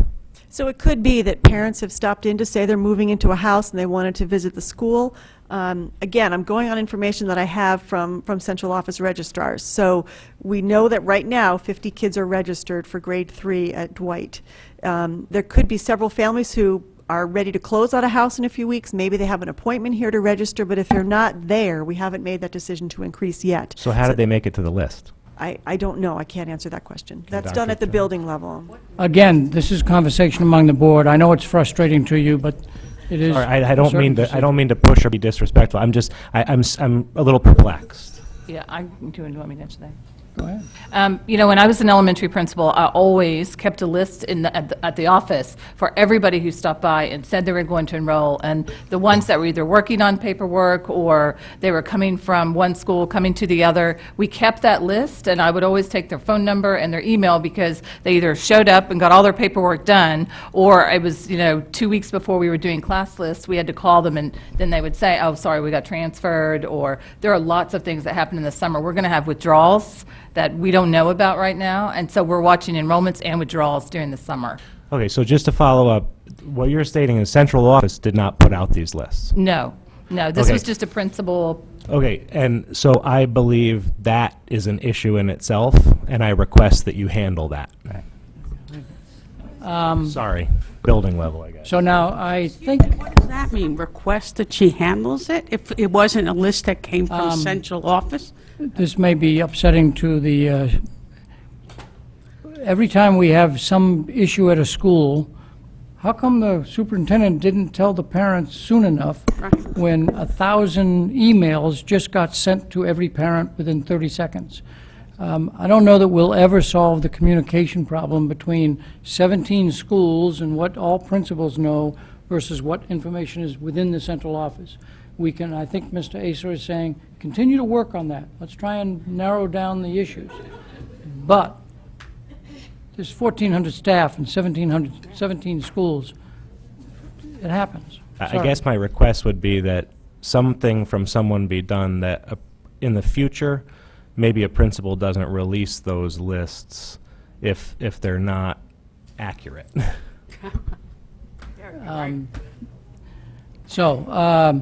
I think I am Eileen Lou McCormick, Donna Carnell, and John Llewellyn. Have you weighed in on where you are on You want to this? do a motion to suspend the rules, or? Oh, yeah, I'm sorry. That's right. For those in the audience, we have a bylaw that says we can't go past 11 o'clock without a 6-3 vote. So therefore, I'm looking for a motion, because we do have an executive session after this, to suspend the rules indefinitely for time. Do I have a motion? Mr. Llewellyn, second. Mr. Patton, all in favor, please raise your hand. We are now extended till breakfast. Don't forget the amendment we made at Right. 12 o'clock. and get off. So do we have viewpoints that the last three want to express I think before we go to the public? just one quick comment, and the comment, I think, is we've got a disconnect with information between the school level and the central office. It is what it is, and it's kind of irrelevant to what's going on in the sense that it will be what it will be in August. So whether there's a group of folks who are kind of migrating in or migrating out, we need, as a board, need to understand where do we want to be and, about when. And it sounds as though it's mid-August is when the decision will be made as to whether or not to drop. We could add up until kind of sometime in the end of August. Actually, to September. Till September, okay. But we would like to try and start the school year off with things balanced, if possible. Correct? So you don't move children. That's what I'm hearing? It's only when we have extenuating circumstances, if we get, a number of kids enroll in a class, that we've followed the guidelines, so. Okay, thank you. But the question was 25, 25, 25, using grades 3 to 5 as example. And, okay, 26, I can live with 26 if it means saving music. That's not exactly what Mr. Patton said, but as an example. Or do we say, no, 26, we split? Where are you on that question? I would like to give a little flexibility, but I would highly encourage keeping to the 25, 25, 25. But I would like to provide a little flexibility if necessary. Ms. Cornell and Mrs. Blue McCormick, do you have a commentary on the question that's in front of us that I just posed? I already spoke before, so. So remind me, because I didn't put the note down. Oh, I said that we should never have been at the 26, 27 to start with, because we have the limit of a 25, Stay with the 25 limit of right now. 25, 25, 25. Yeah, but I would say that at that point in August, if we got to the 26th, because right now, it just seems like we shouldn't even be considering 2 sections. We should have 3 with 26 and 27. But, of course, what happens if 5 kids move out? Then, then you're back with the same problem. So I guess the question is, at that point in time, I'd like to hear what the proposal is in lieu of that one, because I think it all depends, and it's terrible to say, but I hate to pit music against one student right now. Like, that just doesn't seem like a fair thing to do, or pit art, or pit anything against anything. We really haven't had time to think about it, and as far as I can see, this issue shouldn't even exist, because we are way over the limit. We're way over the limit to start with, but not on your registrar. That's the thing, right? That's but official. if what they know is true, then we are. And then the question isn't whether we should have 3 sections, it's that we would have 3 sections. The question then becomes, did we really need to move the teacher? And then create more disruption. But that's a completely separate question, I understand. But they're interrelated, and I just want to point out that that is the circle of discussion that's going on right now. And that's how I feel, so I would like more information at that point, and I'm presuming right now that we would have 3 sections, assuming that their information is correct. And that's not even a question. Ms. Cornell, do you have a commentary you want to make on this question? Sure. I think that as a parent that's put 2 kids or in the process of getting through the school system, we'd all want to keep our class sizes down. It's a better way for students to learn, and it's easier for the teachers to be more attentive to the students. I can't speak for the board, but I would think most of us at this board table would agree. However, there's circumstances like a budget that may be just incredibly difficult, which will mean cutting certain things. And, if we cut music, you'll have the parents that say we have the greatest music program in the state. So what do? I'm just waiting for someone to finish their comment. If you have people that, well, I'm just being polite to someone that's in a conversation. If you have, someone that says, don't cut the tennis program, we have a great tennis program. Every year we have students come up here who have been amazing on the athletics and what they have won, and those parents probably don't want to see those programs cut, and probably the students don't. And it goes on and on. And this is the question that I have asked to one parent in responding once in just a board email. Where does the money come from? At some point, concessions have to be made. And nobody wants to make them that affects their particular child. But the pie is only so big. And you're right. Who knows what will happen over the next 2 months when the final numbers have to be tallied. So I'm the last one to comment. Chairman Dwyer. I'm the last one to comment on where I am on the position. Sorry, Once I never do mind. that, then I will come to you, Mr. Patton. I appreciate that, thank you. I don't think this is a decision you make on a 5-4 vote. And at the moment, I think we have 3 or 4 board members that would say, at the cost of some other program, which we will have to decide in August, because the list of we have will be short by 300,000 to 500,000. We don't know how much until we actually get enrollment, but that list of programs that we have to cut will have to get expanded. And so I think Mr. Patton's comment is, what is the balance between that, which might have to be cut, and one student in 4 sections across the district? But class size guidelines are such that I don't think you make that decision as a board on a 5-4 vote. So I think at the moment, I'm thinking the board has given you advice that says 25, 25, 25, and split it if the one comes to 26.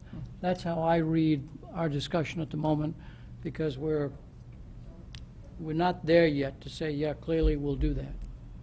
Mr. Patton. And you rightfully actually clarified what I was about to say. And first off, I'm not saying that music is on the chopping block and it's, one Yes. student versus the music program. That was really not my point. Right now on the list that you have, it's actually, the music program is not on here at all because we said that's not, we won't accept that. And the music parents should not email And the music you. parents should not email us or get upset. So, and I'm not sure if Chairman Dwyer's comment about 3 or 4 sections or 4 students is accurate, through the chair to Dr. Jones. Besides the Dwight 2nd to 3rd grade transition, are there, or to Ms. Leffert, are there other sections that are that close?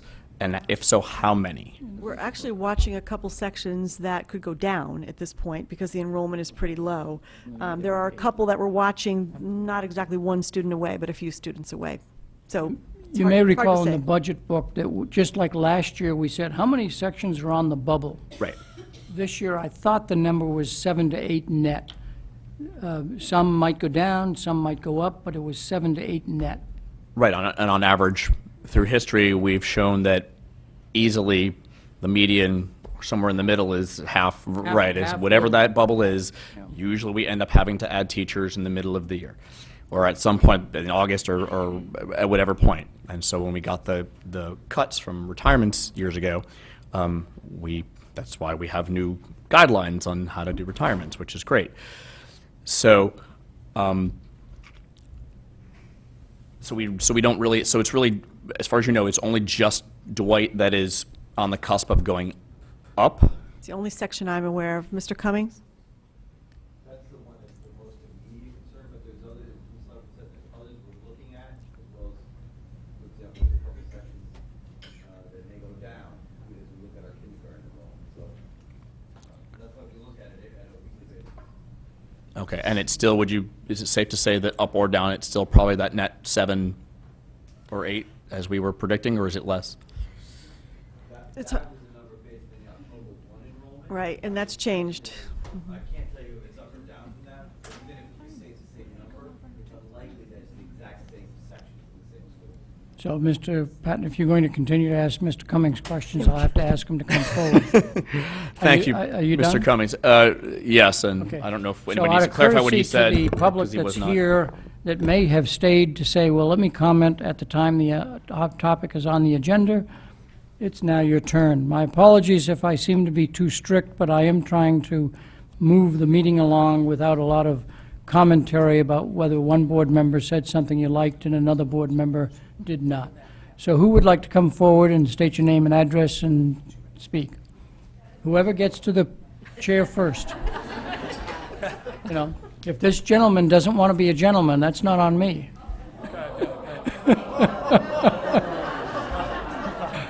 Sorry, sir, I had to do that. Thank you.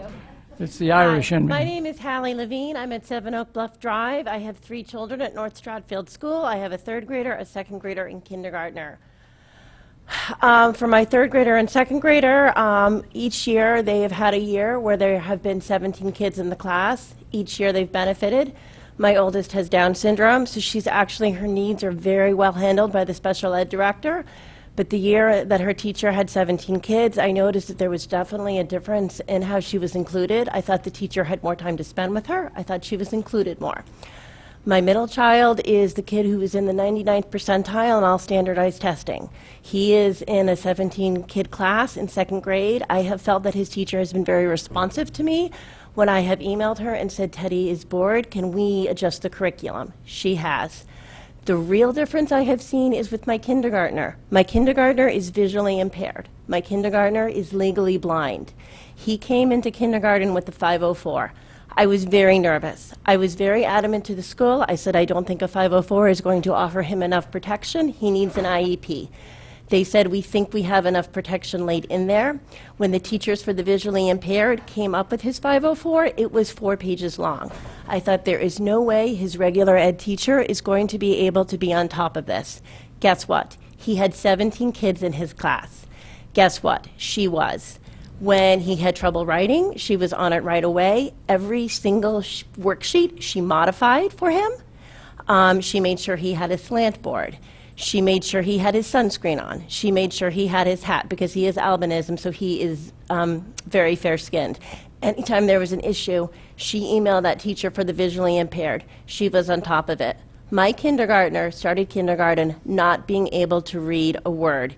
He just had his last reading assessment. He moved up 7 levels. He moved up 3 reading levels in the last 2 months of school. My son, who could not read a word, who I was so worried about when he entered kindergarten, is reading at a high first grade level.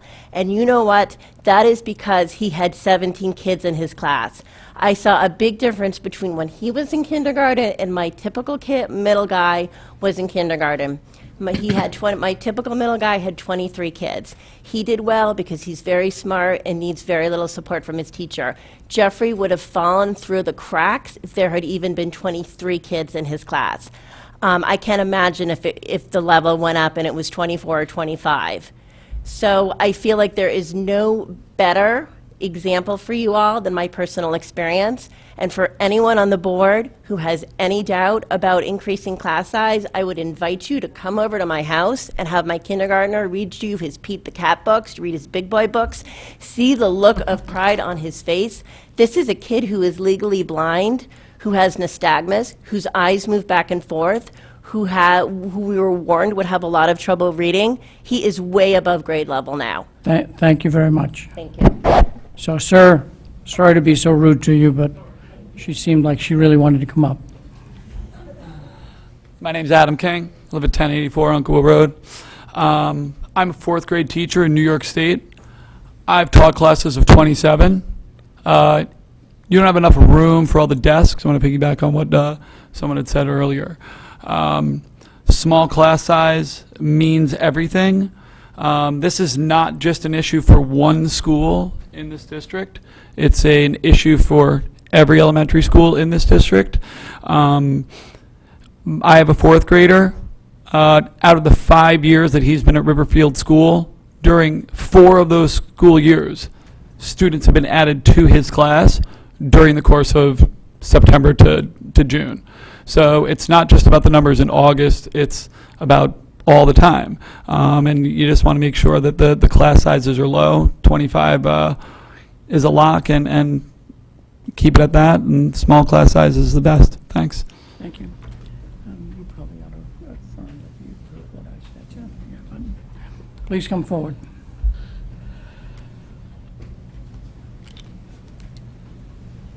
Hi, my name is Elaine Cassell. I'm a teacher at Dwight, one of the 3rd grade teachers they're talking about. I'm also a parent in town. The reason why our understanding is we got class list today of 26, Jonah has 27, is because the 3 are enrolled in IC, but it doesn't roll over until July 1st. So that's why Am would have 50, but we have 53 on our list. They are in IC, they're enrolled, they're not walking by and saying, I might go to the school, they are going to our school. Our worry is with those numbers, we have a team that is beyond any. This is my 26th year I've taught. I've taught 16 years in Greenwich, 10 years here in Fairfield. The kids do very well in a small class size. We have the numbers to have the 3 sections, and our concern is we take this teacher, pull her away, she'll be amazing anywhere, but we can't understand it. If it was 25 and 25 and she floated, we'd be having dinner with her and say, best of luck. We're concerned that she shouldn't be going. We should keep the team, keep the kids so enriched by what we're offering them because the program we put together. And so that's our concern. Again, I'm a parent. I have a son who was adopted from China last year. He's in 2nd grade at a school. Because the class size is 18, he learned his ABCs, he learns how to read. The growth he has made, he will be going into 3rd grade next year, is phenomenal. His teacher would never have been able to do what she did to help him feel comfortable in the school system, and it's the class size that really made the big difference for him. Thank you. Oh, one more thing I want to say. The trend at Dwight every summer is we get 3 to 5 new kids. We're always getting new kids in our class, so we're hoping that when the dates come in August and we have the kids, that we can keep our 3 sections. That's what we're hoping you consider. Thank you. Thank you very much. Who else would like to come forward? Please state your name and address. Those who may want to come forward may want to come down and sit in one of the front seats so that you might, especially if you're in the last row and you're always the last person to stand up. Please state your name and address. My name is Betsy Autry at 1172 Umpqua Road. I have one of the children in second grade at Dwight. He has special needs. He's in the CLC. He's one of 7. In the CLC, there are 2 children that are verbal, and he is one of them. So he's verbal and he is social, so the goal for him is to spend as much time in his regular classroom as possible. He has sensory issues, and my fear is that if the class sizes are that large, he will take a step backwards, that he has made a large step forward this year. At the beginning of the year, he spent 95% of his time in the CLC. The staff has worked very, very hard and helped him with sensory needs, and he has OT now, and a long, long list of things. And he now spends mostly every day, all day, in his regular classroom. My fear is that if the classroom goes to 25, 26, 27, the noise level, the stimulation, the amount of people will be too much for him, and he will go back to the CLC. Overall, the goal for him is to not have a one-on-one para, which he has right now, and not need to be in the CLC.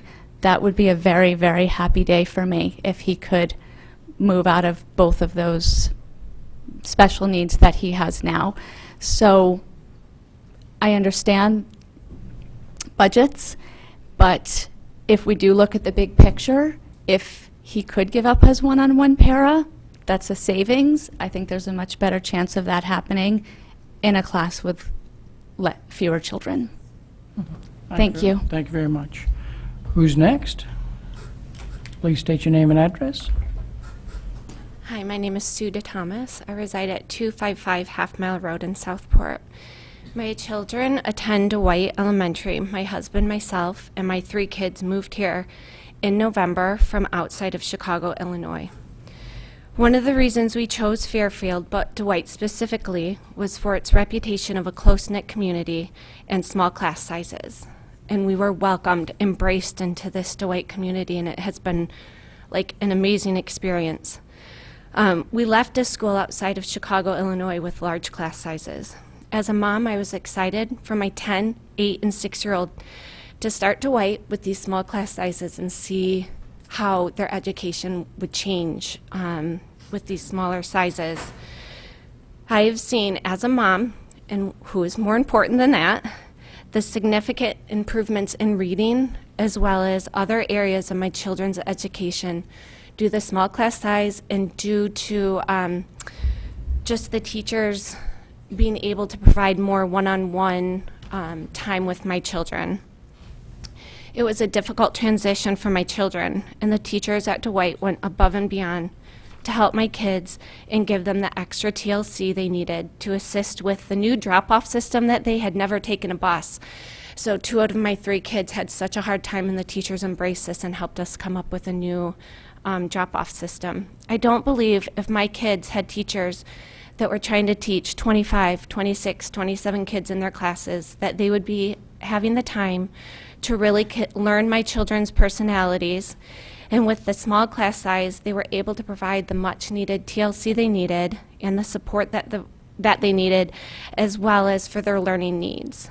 I've seen my kids grow in reading and in math and grow to love school. And these teachers know my kids. It's truly amazing. I understand that there are budget constraints, but coming from large class sizes and seeing the differences in how much my children have learned just since November is priceless. I feel that we need to put our Dwight teachers and our students first and look at other ways that we can deal with the budget constraints. So thank you. Thank you very much. Please state your name and address. Sure. Kate Kennedy, Limerick, Fairfield. I had no intention of talking, actually, I'm going to be honest, but I felt like Riverfield needed to be represented a little bit here, not just about Dwight, because I have an incoming kindergartner, and Riverfield's on the bubble and I have 2 other kids that are at Riverfield right now. I have a 2nd grader and a 4th grader. when my fourth grader was in kindergarten at Riverfield, she had 16 in her class. My second grader had 23. Now, although my second grader had a Mary Poppins-like kindergarten teacher, the difference was amazing between the two sections. It just was. I don't know how Mrs. Dutton survived the 23, and that's within the guidelines. And just the fact that it could even go over. Riverfield right now, the kindergarten at Riverfield right now, I don't have a kindergartner in there, is very boy-heavy. Out of 22 kids in one class, they have 15 boys. If you guys were going to increase those class sizes, I don't know how those kindergartners, teachers would handle it. I don't. So I just wanted to fight for all the schools. I know Dwight right now has that enrollment issue, or maybe they, whatever's out there, but other schools have it too. Riverfield, we're on the bubble, and a lot of the classes, a lot of kids came late every year. I have been a room parent every year. I have gotten kids added to my class list every single year since both of my daughters have started. So we got to take that into account. I loved the music program in fourth grade. It was great. But you know what? I'm not saying cut the music program. Don't think I'm saying that. My daughter was great on the viola. I love the You've given your concerts. name and address publicly, so I'd be careful. I'm not saying that, but I'm just saying it's not about one kid. When you say adding one kid to one section, it's not. It's about the experience of all the kids in those grades. And that's it. Thank you very much. Hi, my name is Nee Tran. I'm at 248 Alma Drive. My son will be entering kindergarten in Riverfield, actually. And I think it should come as no surprise to the board as to how unpopular this proposal, or lack of proposal, I guess is not formally on the table, is because of the fact that there's just so many studies, as Ms. Pitko has mentioned, that shows a correlation between classroom size and higher achievement. The research is not absolutely settled as to as to how children benefit from the lower class sizes, but it's clear that all children do benefit from a lower class size. But not all children benefit equally. In fact, research does show that younger children in particular benefit much more with lower class sizes. And of course, I'm saying that because my kid will be in kindergarten, but kids in K through 12 benefit the most. I was looking over research from Connecticut Voices for Children. I'm not sure if the board's aware of that. They're a nonprofit advocacy group in New Haven, where I work, and they look at welfare and education reform for children. They did an extensive study in 2015 looking at kindergarten classroom size in schools all across Connecticut. They found that I saw that schools with similar demographics as ours in Connecticut have an average class size of 17.5 in kindergarten. And schools in the top quintile of kindergarten students in class were still looking at an average of 21.8. So when we're talking about this trend towards smaller class sizes and kind of well-founded research, we really don't want to be the school district as an outlier going backwards in time. I think that's also really important for the parents in this community and any future parents that are looking at Fairfield as a potential place to reside, especially since we've lost a huge tax base from GE. We don't really want to lose more families, young families, coming into Fairfield when Easton or Westport are having much smaller class sizes. I would like to see, before moving forward, a survey of class sizes in neighboring comparable high-performing districts, because I think that goes to the policy idea of good instructional procedure. Because if other schools in higher-performing districts have average class sizes a lot lower than ours, I think that may be in violation of a good instructional procedure per, policy 6151. Notwithstanding the other requirements underneath, I think you can make an argument for that. That's it. Thank you very much. Please come forward, state your name and address. It's getting late. Lisa Davey, Fairfield, Connecticut. I, too, was a Riverfield parent. Before we had a nice new building, we had a lot of portables. My child attended at a time when the section, the kindergarten right before him, was 5 sections that were full. He spent all of his years in very full classes at Riverfield. I did write to the board, and while I'm not a proponent of changing the size of the classes, I considered it and thought, well, maybe. After listening, not only to the board, but to the parents, I'm absolutely against it. I think we need to keep it as it is. I think what's very important, and Ms. Gerber spoke to it at one point, saying that we've been using these guidelines as long as she's had children in the school district. The policy that we have is from 2004. So if the guidelines have been used for I don't know how many years, I know it goes back to my son, and that's 11 to kindergarten, it's high time that this be policy, not a guideline. So I think it's very important that next year the board take up the policy committee, whoever's in charge, that this be changed. I think it's also very important. I have a special ed student, and if you look at the class size teacher load document that is used in our budget every year, we have board education class size guidelines. We have other things that talk about FTEs and best practices and, what we've normally done. And then if you look at the special ed class information, it is completely based on collective bargaining. So at an elementary school level, while we say we want to keep the class sizes 23 and 25, a child who needs extra help in a resource room where they're supposed to be helped by a special ed teacher could actually be in a class that's 20 children. Now, luckily, that never happens, but it could. So I would also ask that that be part of any policy discussion. And if we don't go for policy, we should create a guideline at least. Because if we're going to go with, this is what we've done, past practice, this is what we always do, then we really need to include that. And finally, I just want to say in terms of the budget, I know this has been a really challenging year. We've had a lot of challenging years over the last 6 or 7. And a few years ago, halfway through the year, we had to find $1.5 million. We went to the town and said, hey, we might need your help. And in the end, we were able to cut things in the budget without cutting programs and come up with that without having the town bail us out. I think we can find a way. Thank you. Thank you. Just so I can judge time, how many more people would like to come forward? About 2 more, thank you. Please state your name. I saw Hi. the third hand go up. I'm Kathleen Gooley. I reside at 1540 Umpqua Road in Fairfield. I'm a resident of Fairfield, parent of 2 children in the public school system. My son is a 6th grader at Ludlow Middle.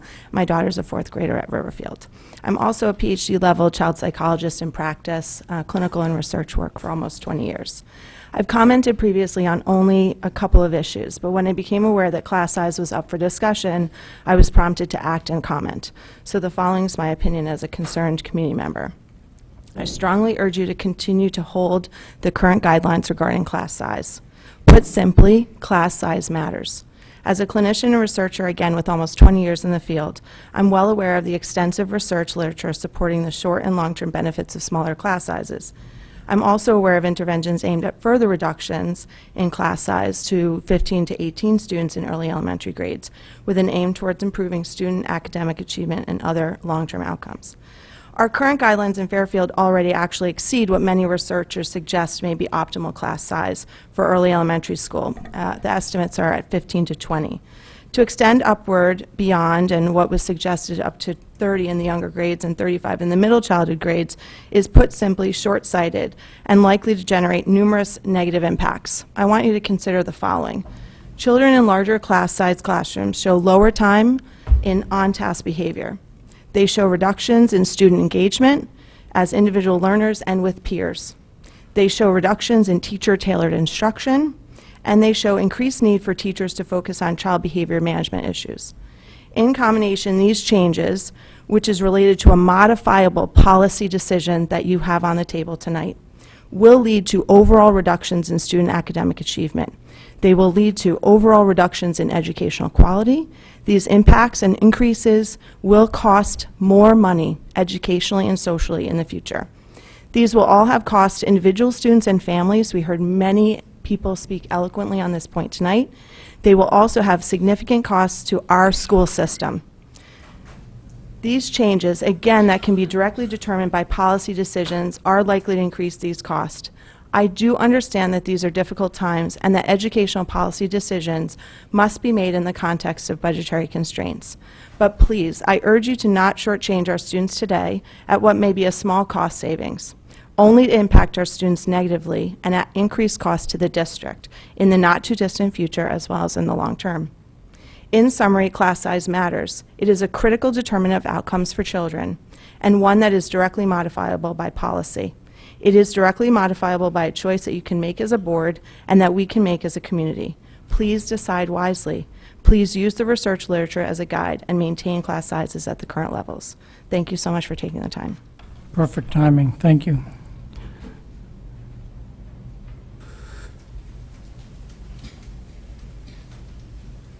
Please state your name and address.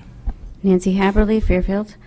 I would like to echo what Lisa Davey said. I agree 100% with what she said. I agree small class size is very important. I'm a Riverfield parent as well. My kids have both graduated, and they both were in large classes, and definitely it has an impact. I also would like to echo the fact that the SPED kids are in large groups as it's the disparity is just to me it kills me. It's like you've got the kids who need the extra help, yet you're going by the bargaining agreement, yet everybody here is used to the guidelines for the regular ed classroom, where I know the SPED kids are in and out of. But the point is that because everybody is used to the guidelines for the regular classrooms, everybody just expects that. But that's not really what is required. I'm not saying I want larger classes, but my point is to back up these poor SPED kids too. So I think that that's something, as Lisa said, I think that needs to be revisited. I think it's quite, I don't know how that could actually happen. It sounds very unfair. And as you go up in grades, it gets even higher. You know, in middle and high school, these numbers get up to like 25. Anyway, and one other thing I wanted to ask was McKinley Elementary School seems to have different guidelines than I guess all the other elementary schools. Maximum of 21 for K through 2, and grades 3 through 5, excuse me, have a maximum of 23. And I'm just wondering why that is, because I know when we were at Riverfield, we were 25. So I'm just wondering, I think it was 23 and then 25, K through 2. So that's just something I was wondering if anybody knew the answer to that. And I know I can't ask questions, but thank you. Thank you very much. Who would like to come next? Christine Vitale, 254 Vernon Hill Road. I could talk about Dwight because I think that I actually might be the oldest person in that building. I think that I've been there longer than all those people. Mrs. Varg, I think, is the only person that maybe has been there longer than I have. But this really, I see this as more as a district issue. And I honestly can't believe we're having this discussion because this is a tough budget year, but we've seen other tough budget years where we've actually been dealing with a real cut that's come to us from town bodies. And during those years, we cut things like buses and staff and technology and world languages and music, and it was hard. But, you know, as a community, maintaining smaller class sizes was something that I think the majority of people in this town valued and fought for and was willing to sacrifice for. And I don't think really the value has changed that much, and I think that just the sentiments voiced by all of you, I mean, like, you're actually in agreement for the most part, which is, you know, all right. I think it just speaks to the value of this town. So I'm going to ask you to please make a policy, stick to the current policies we've been doing for the last 15 years, and as far as Dwight, keep that teacher there. It's a small school. Collaborative teaching is so important, and it just adds to keeping the smaller class size. So if you can do something about that, I got to look out for my peeps. Thank you. Thank you. Please state your name and address. Am I down to yourself and one other? I think that's what I've seen in terms of hands. Thank you. Hi. Jen Jacobson, 1094 Fairfield Beach Road. I've thought long and hard about this for a couple of days now and done a lot of digging into the numbers and research, and yes, there is more than these sections because I've done the counting and the math. I think that this consideration of this policy is fundamental values discussion for our community. We have long held been a town that have come together through through adversity and challenges, floods, and all sorts of things where we stand up when times are tough and find a way to make things happen for each other. And I don't see this issue as any different. When we think about the state, the numbers that we are looking at are just one proposal. We don't have those actual numbers yet. And those numbers are probably not going to be the numbers. They're really not. So I don't think that number is what's actually going to pass. But if it is, I would hope that the board would find it necessary to come together in the summer for a special meeting to address it in a different way, if that is the case. Or in August, if that is the case, when we actually know what numbers we are dealing with. At this point, Phil, you asked the question in the beginning of tonight, what is the desirable number? What is the desirable that we are looking for? And for me, and for the PTAs, and for our past boards, and for most of the people in this room, and probably most of the people in the community, what is desirable is what is best for our kids and our teachers. And that is absolutely staying within these guidelines for McKinley. Because of the special nature of that environment, absolutely, for our K2s and our 3-5s. But we are going to have to pull our bootstraps up at some point, possibly together. We are. I know that we're not going to be able to keep everything, and everyone here needs to know that too. And we're going to have to find a way to not only cut, but raise revenue as well. What are we willing to pay for? Not only what are we willing to cut. It can't just be about cutting our way out of this hole. So I hope that when it happens, or if it happens, that we take time to do that, but not in this way. Thank you. Thank you very much. And our last speaker on this topic from the public, Dr. Jones would like to make a comment, and then we'll move on to the next agenda item. Yeah, thank you. Bob Smoller, FEA president. Just a couple comments. First, when I hear people talk about 26 or 27, I think you need to keep in mind that the 23 and 25 guidelines that we have right now are the low end of the undesirable levels of students in a class. I mean, I think most teachers would tell you that somewhere between the 15 to 20 is most manageable. So when we start talking about anything above 23 and 25, it's like people are cringing because, 23 and 25 are already unacceptable. And then you go beyond that, it's like, well, you give me a shot, give me a fighting chance to try to make it. I mean, it's beyond the pale. But I do want to remind people of this budget process we just went through, because the reason we're not looking at a $2 million cut to the ed budget done by the town is because we had this very vibrant dialogue about buying some time to make those structural and operational changes that need to be made in the district and in the town itself to hopefully save a lot of money. And I do think this is a very good dialogue to have, because I think we should be talking about everything going on in the district. But I do think we need to, hold off, keep these guidelines as they are, and look at all these long-term savings that can come from these structural changes. And if there are some short-term savings that need to be had because we get some bad news from the state, as I said to Dr. Jones, we'll all get together as a community and we'll figure out how to save that money. But above and beyond everything else, the reason we need to buy time is to save the instructional programs and services that we deliver to the students. That's the core of what we do here. And when we start to talk about anything having to do with diminishing that instructional offering, it's basically just a self-inflicted wound. We're hurting ourselves even before we know that we have to. So I would encourage you to hold off.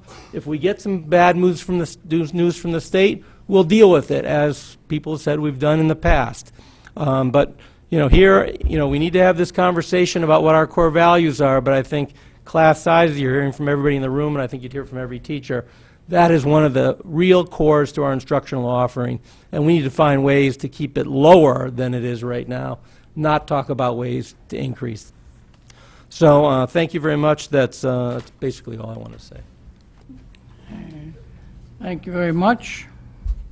Dr. Jones.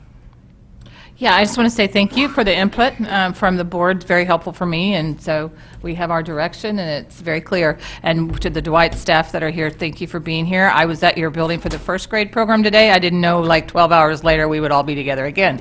So, but very clear. So thank you for the dialogue. I'll just make one comment. While I appreciate, well, let's wait till August and we see where things are.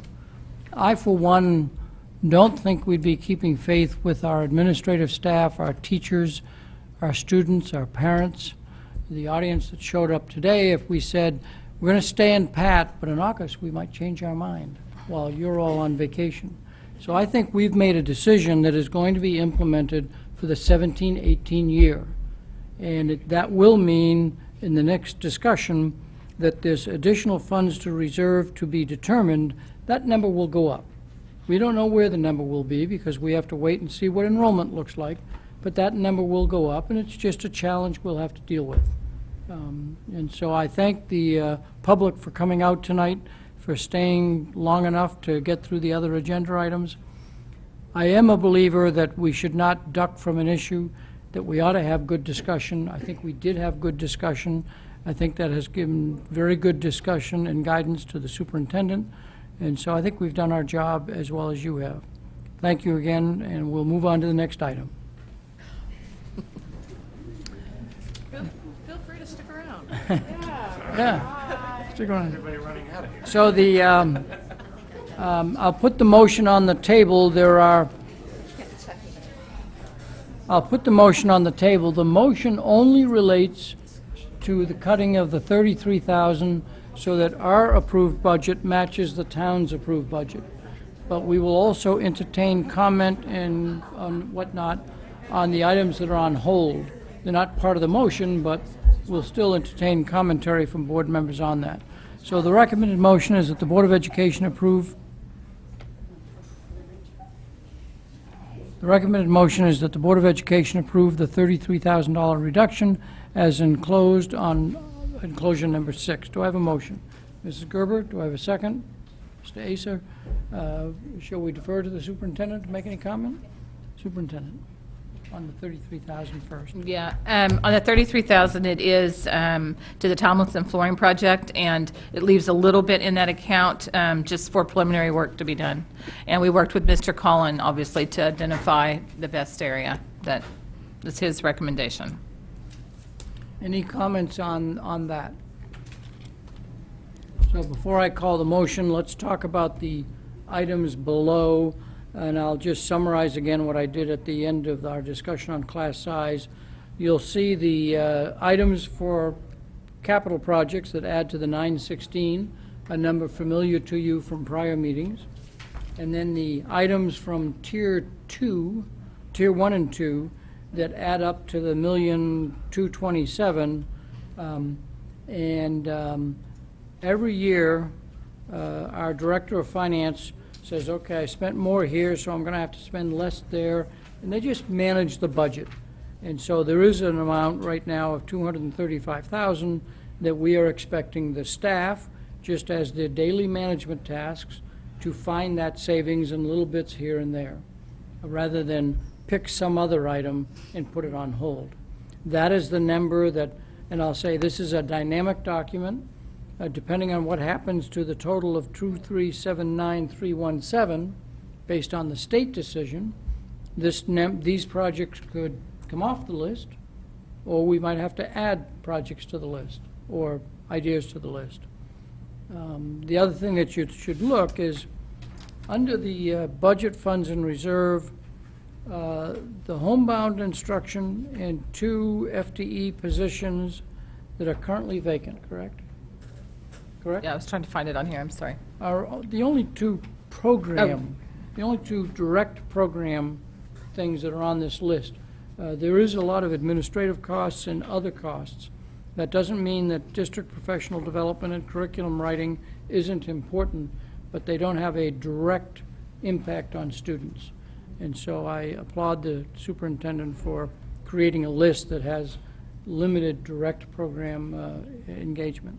Comments from the board? Mrs. Maxon Canali. First, and I apologize if this has been said before, at this point I'm spinning a little bit, but for the District Improvement Plan program implementation, what exactly is that, does that 147,000 represent? Mr. Cummings, do you, out of that 147 for next year, is that, do you know off the top of your head? Yeah, we would have to pull that detail probably, just because there's quite a large amount that's rolled into that. I think part of it is probably science, because we're working on implementation, the guides in the spring. And it possibly could have to do with some of the social studies, but that I'm not sure without having both of them look at their documents. And probably because it's been so difficult for us, because we've frozen stuff in 16, 17, we've frozen stuff, in the summer that kind of flows across, and then we're looking at next year's as well. Hopefully, the stuff that's on here for curriculum, we will be able to do. Okay, so to follow up with that, Yeah. so the 147, I would be interested, because obviously that's something we spent a great deal of time on and had a unanimous approval of, but I would be interested to know this, so this does not represent any change to the district improvement plan. It's not things that, we're not going to hear later that things are being cut. This is that, I'm still not. The only thing that we actually put on hold next year was that science. Remember, we were going to buy materials? Right. And we didn't want to buy the materials before we knew what was happening at the state. But this will not keep us from moving forward in the areas we've told you that we are going to. And if I can make one comment, this is the year in October that we say, after 2 full years of the district improvement plan, let's take a hard look at where do we want to make changes. In the first year, we did have the staff come and say, here are 2 small changes that we want to make, and it might be that after June, at the next meeting, the superintendent might say, and here are a couple of small changes based on my review of the district improvement plan. We're not making any wholesale changes until the 2 full years of implementation. Right, well, that's what I was just wondering, is that if this was a forecast of something was going to be dropped on us of, yeah, we decided to completely take this or recommend this being removed, that's where I was trying to figure out where such a big sum came from, so, but certainly science materials, I assume, would And I think account the for a lot board of that. should recognize, like Mr. Cullen's famous list of capital projects, they don't go away, they just get delayed. And it might be that something that we wanted to do in year 2 didn't get done because of the hold, and Right. so it may be a delay, not a cancellation. And then my only other was just a comment, rereading about the Tomlinson flooring, which was a project that had to go to bid in order for it to happen. My real worry, and again, I understand it's Mr. Cullen's recommendation, but I still feel the need to give voice to the concern that with, I'm not sure if this is one where part of what's contributed to it is water damage in the past, because Tomlinson had fought with that for years with all of the drainage issues there. This is talking about asbestos tiling, et cetera. This is just a project that concerns me quite a bit, so I'm not even sure what can be done as preliminary work if this is something that has to go out to bid in order to be fully realized. State your name and position. Good evening. Tom Cullen, Director of Operations. This Tomlinson project is actually on all 4 floors in the back of the building. This proposed project is for the first 2 floors, basement and first floor. It's a series of problems. Some of the vinyl composite tile is on old hardwood subflooring. It never was replaced during the whole renovation, so it's moving a lot and it's buckling and popping. There is some portions of the vinyl composite tile that is over vinyl asbestos tile. So our thinking was, with the little bit of money left, we could at least hire the hazardous material consultant to verify what readings we're getting. If it's just the vinyl asbestos tile, if it's the mastic under it, we'll need to know that when we file with the state. And we'll need a contractor to come in and look at the portion that's vinyl asbestos tile and tell us what kind of a proposal we would need to remove that. That information, if we go ahead, has to go up to the state level to be put in as a notification to remove asbestos. So we can do that little bit of work with the money that's left on that project. Does that help? Yeah, I'm just not happy that it's being, I mean, again, you had to pick something, I get that. I just, in reading the description over that project, it concerns me. Understood. Other comments or questions from board members on the budget funds and reserve columns? Mrs. Lou McCormick. I just wanted to know if that discussion we just had and how, if at all, it will impact this. Will this impact? So let me restate. See the number at the very bottom, 235,460? You see the number at the very bottom of this list, Oh, 235460, yes. right? At some point, probably not until mid-August, a decision will be made, how many extra sections did we have to create based on our traditional guidelines? Yeah. Let's say it's 4. That's $300,000. 4 times 75,000 on average. That number will become 535,460. Again, just picking a number based on where August might be, and then we'll say, okay, now that the number is bigger, do we tell the staff just find it? Or do we tell the staff, give us 2 or 3 things that we're going to look and say, yeah, this is not going to happen? Right, no, I was just looking for an estimate, just on the top of your head, based on that moment, it's discussion, how much right now would you estimate that impact to And the be? estimate that Dr. Jones said earlier was that decision is probably a 300 to 500,000. 300 to 500,000. Decision. Yeah. Right, right.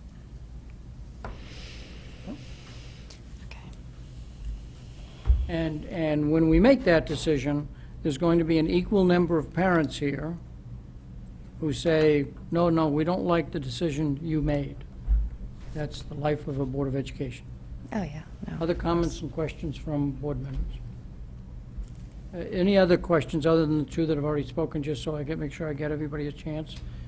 No? Mrs. Just a very brief follow-up to your comment, Mr. Dwyer, which is I hope that we as a board will set a tone and word choice of not using language which depicts one program against another. That is not positive in any size, shape, or form when you're going into something which is challenging. I don't think we should be using that kind of language. I don't think we should be using that manner of presenting to the public.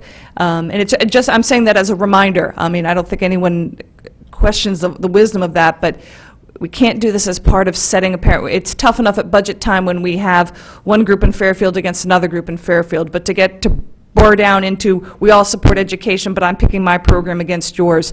I just caution out all board members to please be careful about how they describe that to the public. And I would agree with you. However, a budget, in my estimation, is a value statement. What do you value is what you budget. And if we value the class sizes discussion that we just had, we are setting that as a higher value than something else. And the way we present that is important, but budgets are value statements. Right, but as part of an entire conversation. Correct. That we don't pick and choose and start using one over and over again as a fallback reference point. Let's have that be part of the full conversation. Then, of course, you're absolutely right, that ultimately, we're going to have to do some picking and choosing, but. Other comments and questions from board members? So therefore, we're about to pass the motion, but I'll say that the potential budget shortfall in the list of items, we are in concurrence with the staff's putting these on hold, and this will be a dynamic document. We'll keep looking at it. I'm not sure, the staff might look at it daily, but we'll look at it, probably at every meeting, and especially until after the board, the state acts. So we're back to the motion that's in front of us. Before I go to the motion, is there anybody out there in the public that would like to speak on the motion? Hearing none. The recommended motion is that the Board of Education approve the $33,000 reduction as enclosed in closure number 6 No further discussion. All in favor, please raise your hand. And it's unanimous. Thank you very much. 9-0. So the chairman wants to do the first reading of a policy. Send me questions, please. Thank you very much. Approval of the minutes. The recommended motion is that the Board of Education approve the minutes of the regular meeting of May 23, 2017. Do I have a motion? Mrs. Gerber, seconded by Mr. Patton. All in favor, please raise your hand. Mr. Patton, Mrs. Gerber, Mr. Dwyer, Mr. Acer, Mrs. Maxon Connelly, opposed.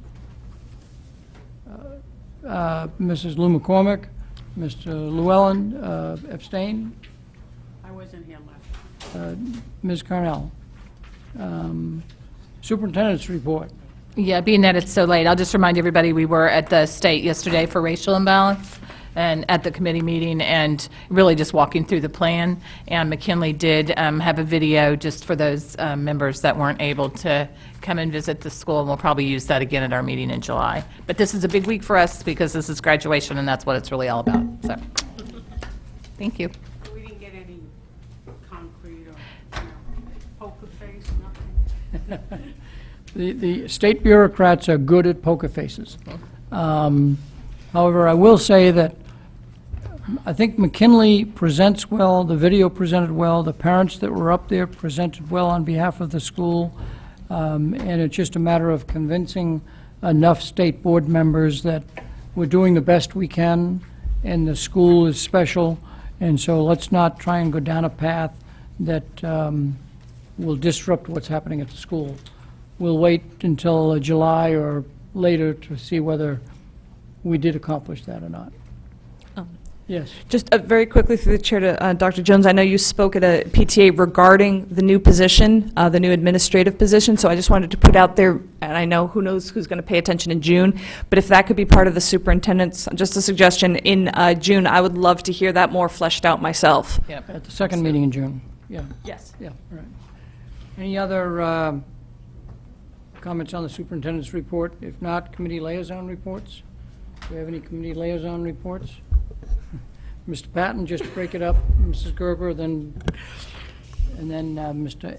We'll go around the table. Go ahead. We have to get out of here by 12. Good financial news. Board of Health, two things. The State Board of Health had a proposal. It's been going on all year to kind of unify town health departments. So every town in Connecticut is all the same, and grouping them by, it was a million different things, by county, by area, et cetera. And of course, every town is different and had different needs and requirements. So thankfully, that never made it out of committee. It's kind of DOA right now, so they are looking at other options, maybe a top 10 list that they want every town to do. The good news is things like EpiPens come out of the Board of Ed budget, and for the second year in a row, the Board of Health, the nursing coordinator, was very persistent in negotiating and got us we saved us $13,000 and got 22 free EpiPens, which would have normally come out of our budget as a regular thing. So we have $13,000 more dollars. Yay. Thank you. Mrs. Gerber. Ludlow Building Committee meets tomorrow, but everything's on track for the windows to start as soon as school is out. Do you have a question on the Ludlow project? Mr. Acer, did you have, Ms. Pitko? Was it last night? I'm getting so tired I can't even think. We went to SEPTA. And we had open forum about the new process to hire the new director of special education. Mrs. Leffert came and she asked two great questions. It was open to the public, but it was the last SEPTA meeting for the school year. I thought it went very well. She got a lot of great feedback and explained the entire search committee and all of the people that will be on that and moving forward. So thank you. Mr. Acer. Holland Hill Building Committee presented to the Board of Finance. Got unanimous approval on that project funding. It goes to the RTM Joint Committee on June 19th and the full RTM for a vote on June 26th. So far indications are that they seem to be on board. We'll see. Mrs. Mrs. Maxon Connelly. Really wish for once we could have had committee and liaison reports much earlier on the agenda, but, so I'm just hoping someone out there is watching or will watch later, but 2 items regarding PTA Council. First of all, and if this was said at the beginning of the meeting, then I missed it, but it bears repeating that the PTA Council did have their awards last week, in addition to 6 teachers being awarded the Brian Fagan Award, which is a nice financial award for pursuing additional education. We also had 3 local amazing volunteers recognized. Rainey Noor, who's been in several schools and just a wonderful volunteer. Lisa Havey, recognized district-wide and quite frankly statewide at this point. And our own Jessica Gerber and her husband Bill, recognized for their amazing work with St. Baldrick's. And at this point ranked 7th in the country for their fundraising of this year. Just amazing work that they do. And it was a great evening to be a part of. Dr. Jones, thank you so much for showing up at that and for the board members who came. Secondly, well, actually 2 more points. Secondly, a thanks to Nancy Burns, who is hosting today and tomorrow, and then as needed over the summer, meeting with PTAs, presidents, and membership chairs to work. This is dating back to when we went over the directory information. Working to have Infinite Campus work with individual school PTA software, their membership information to try to get those so that we can do a information transfer, and so thank you to Nancy for doing that. And then finally, I'd hoped she would still be here now, but just from the point of view of policy, I'd wanted to give my own personal thank you to Mrs. Parks, whose last day will be June 21st. She's gone, so maybe I'll send her this clip of the video just to let her know how much I appreciated the years she put in with the policy committee and all the guidance that I know that she's offered me with that work. And I'm sorry that she wasn't here for me to be able to say that to her, but obviously by our next meeting she will not be here, so my thanks to her. And I just want to agree with Jen. We worked hard with Karen Parks, and she was there and guided us along the way when we had questions, and really she was great part of the team. So now she'll work on her golf game. Open board comment. Any comment from the board members? I only have 2 things. Seeing none. I assume that you all have your graduation assignments memorized and your robes and all the rest. It always is helpful if things change suddenly and you're not able to arrive, that you find some way to let us know so that the principal, headmaster at each school, or the principals at each school aren't still looking for you. So please enjoy the day. We had sent out an email saying we do have to have a meeting required by state law to meet with the Board of Finance. The date that was available to our lawyer, to myself, to Mike Tetro, to Tom Flynn, and to Tony Jones, settled on the 31st. I need to find out if we have a majority for the 31st. That is a required meeting so they can give us guidance. That is not the only time this board can meet to talk about negotiating strategy. How are we doing on the 31st? I need to have a majority. 7:30. July 31st. 31st, July 31st. Do we have another board meeting? So, July 31st. Yes or no? Possibly, yes. I got a maybe. Mark? No. No. Donna? Right now it looks good.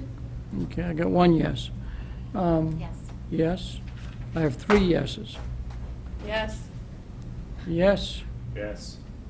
Yes. I'm not sure either, but you have the quorum. I would definitely make it if it were a quorum issue. 2 maybes. Yes. Okay. It would be good if we don't have just a bare quorum, because the Board of Finance may think that we're not treating them respectfully. So we will have a meeting on July 31st. It might be that in addition to that executive session, if the legislature has acted, I may call a special meeting with one agenda item, that is to just talk about what the state did and what impact that might have on us. But beyond those 2 items, unless Ann's successor suddenly comes to me and says, I have a grievance here and you've got to meet by X date. It's going to be a contract. Fair enough. Again, no public out there to comment. The recommended motion is that the Board of Education hereby moves to enter into executive session to discuss superintendent evaluation in accordance with Connecticut General Statute CGS 1-210B-9. Do I have a motion?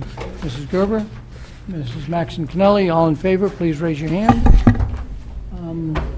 We have 8 people voting.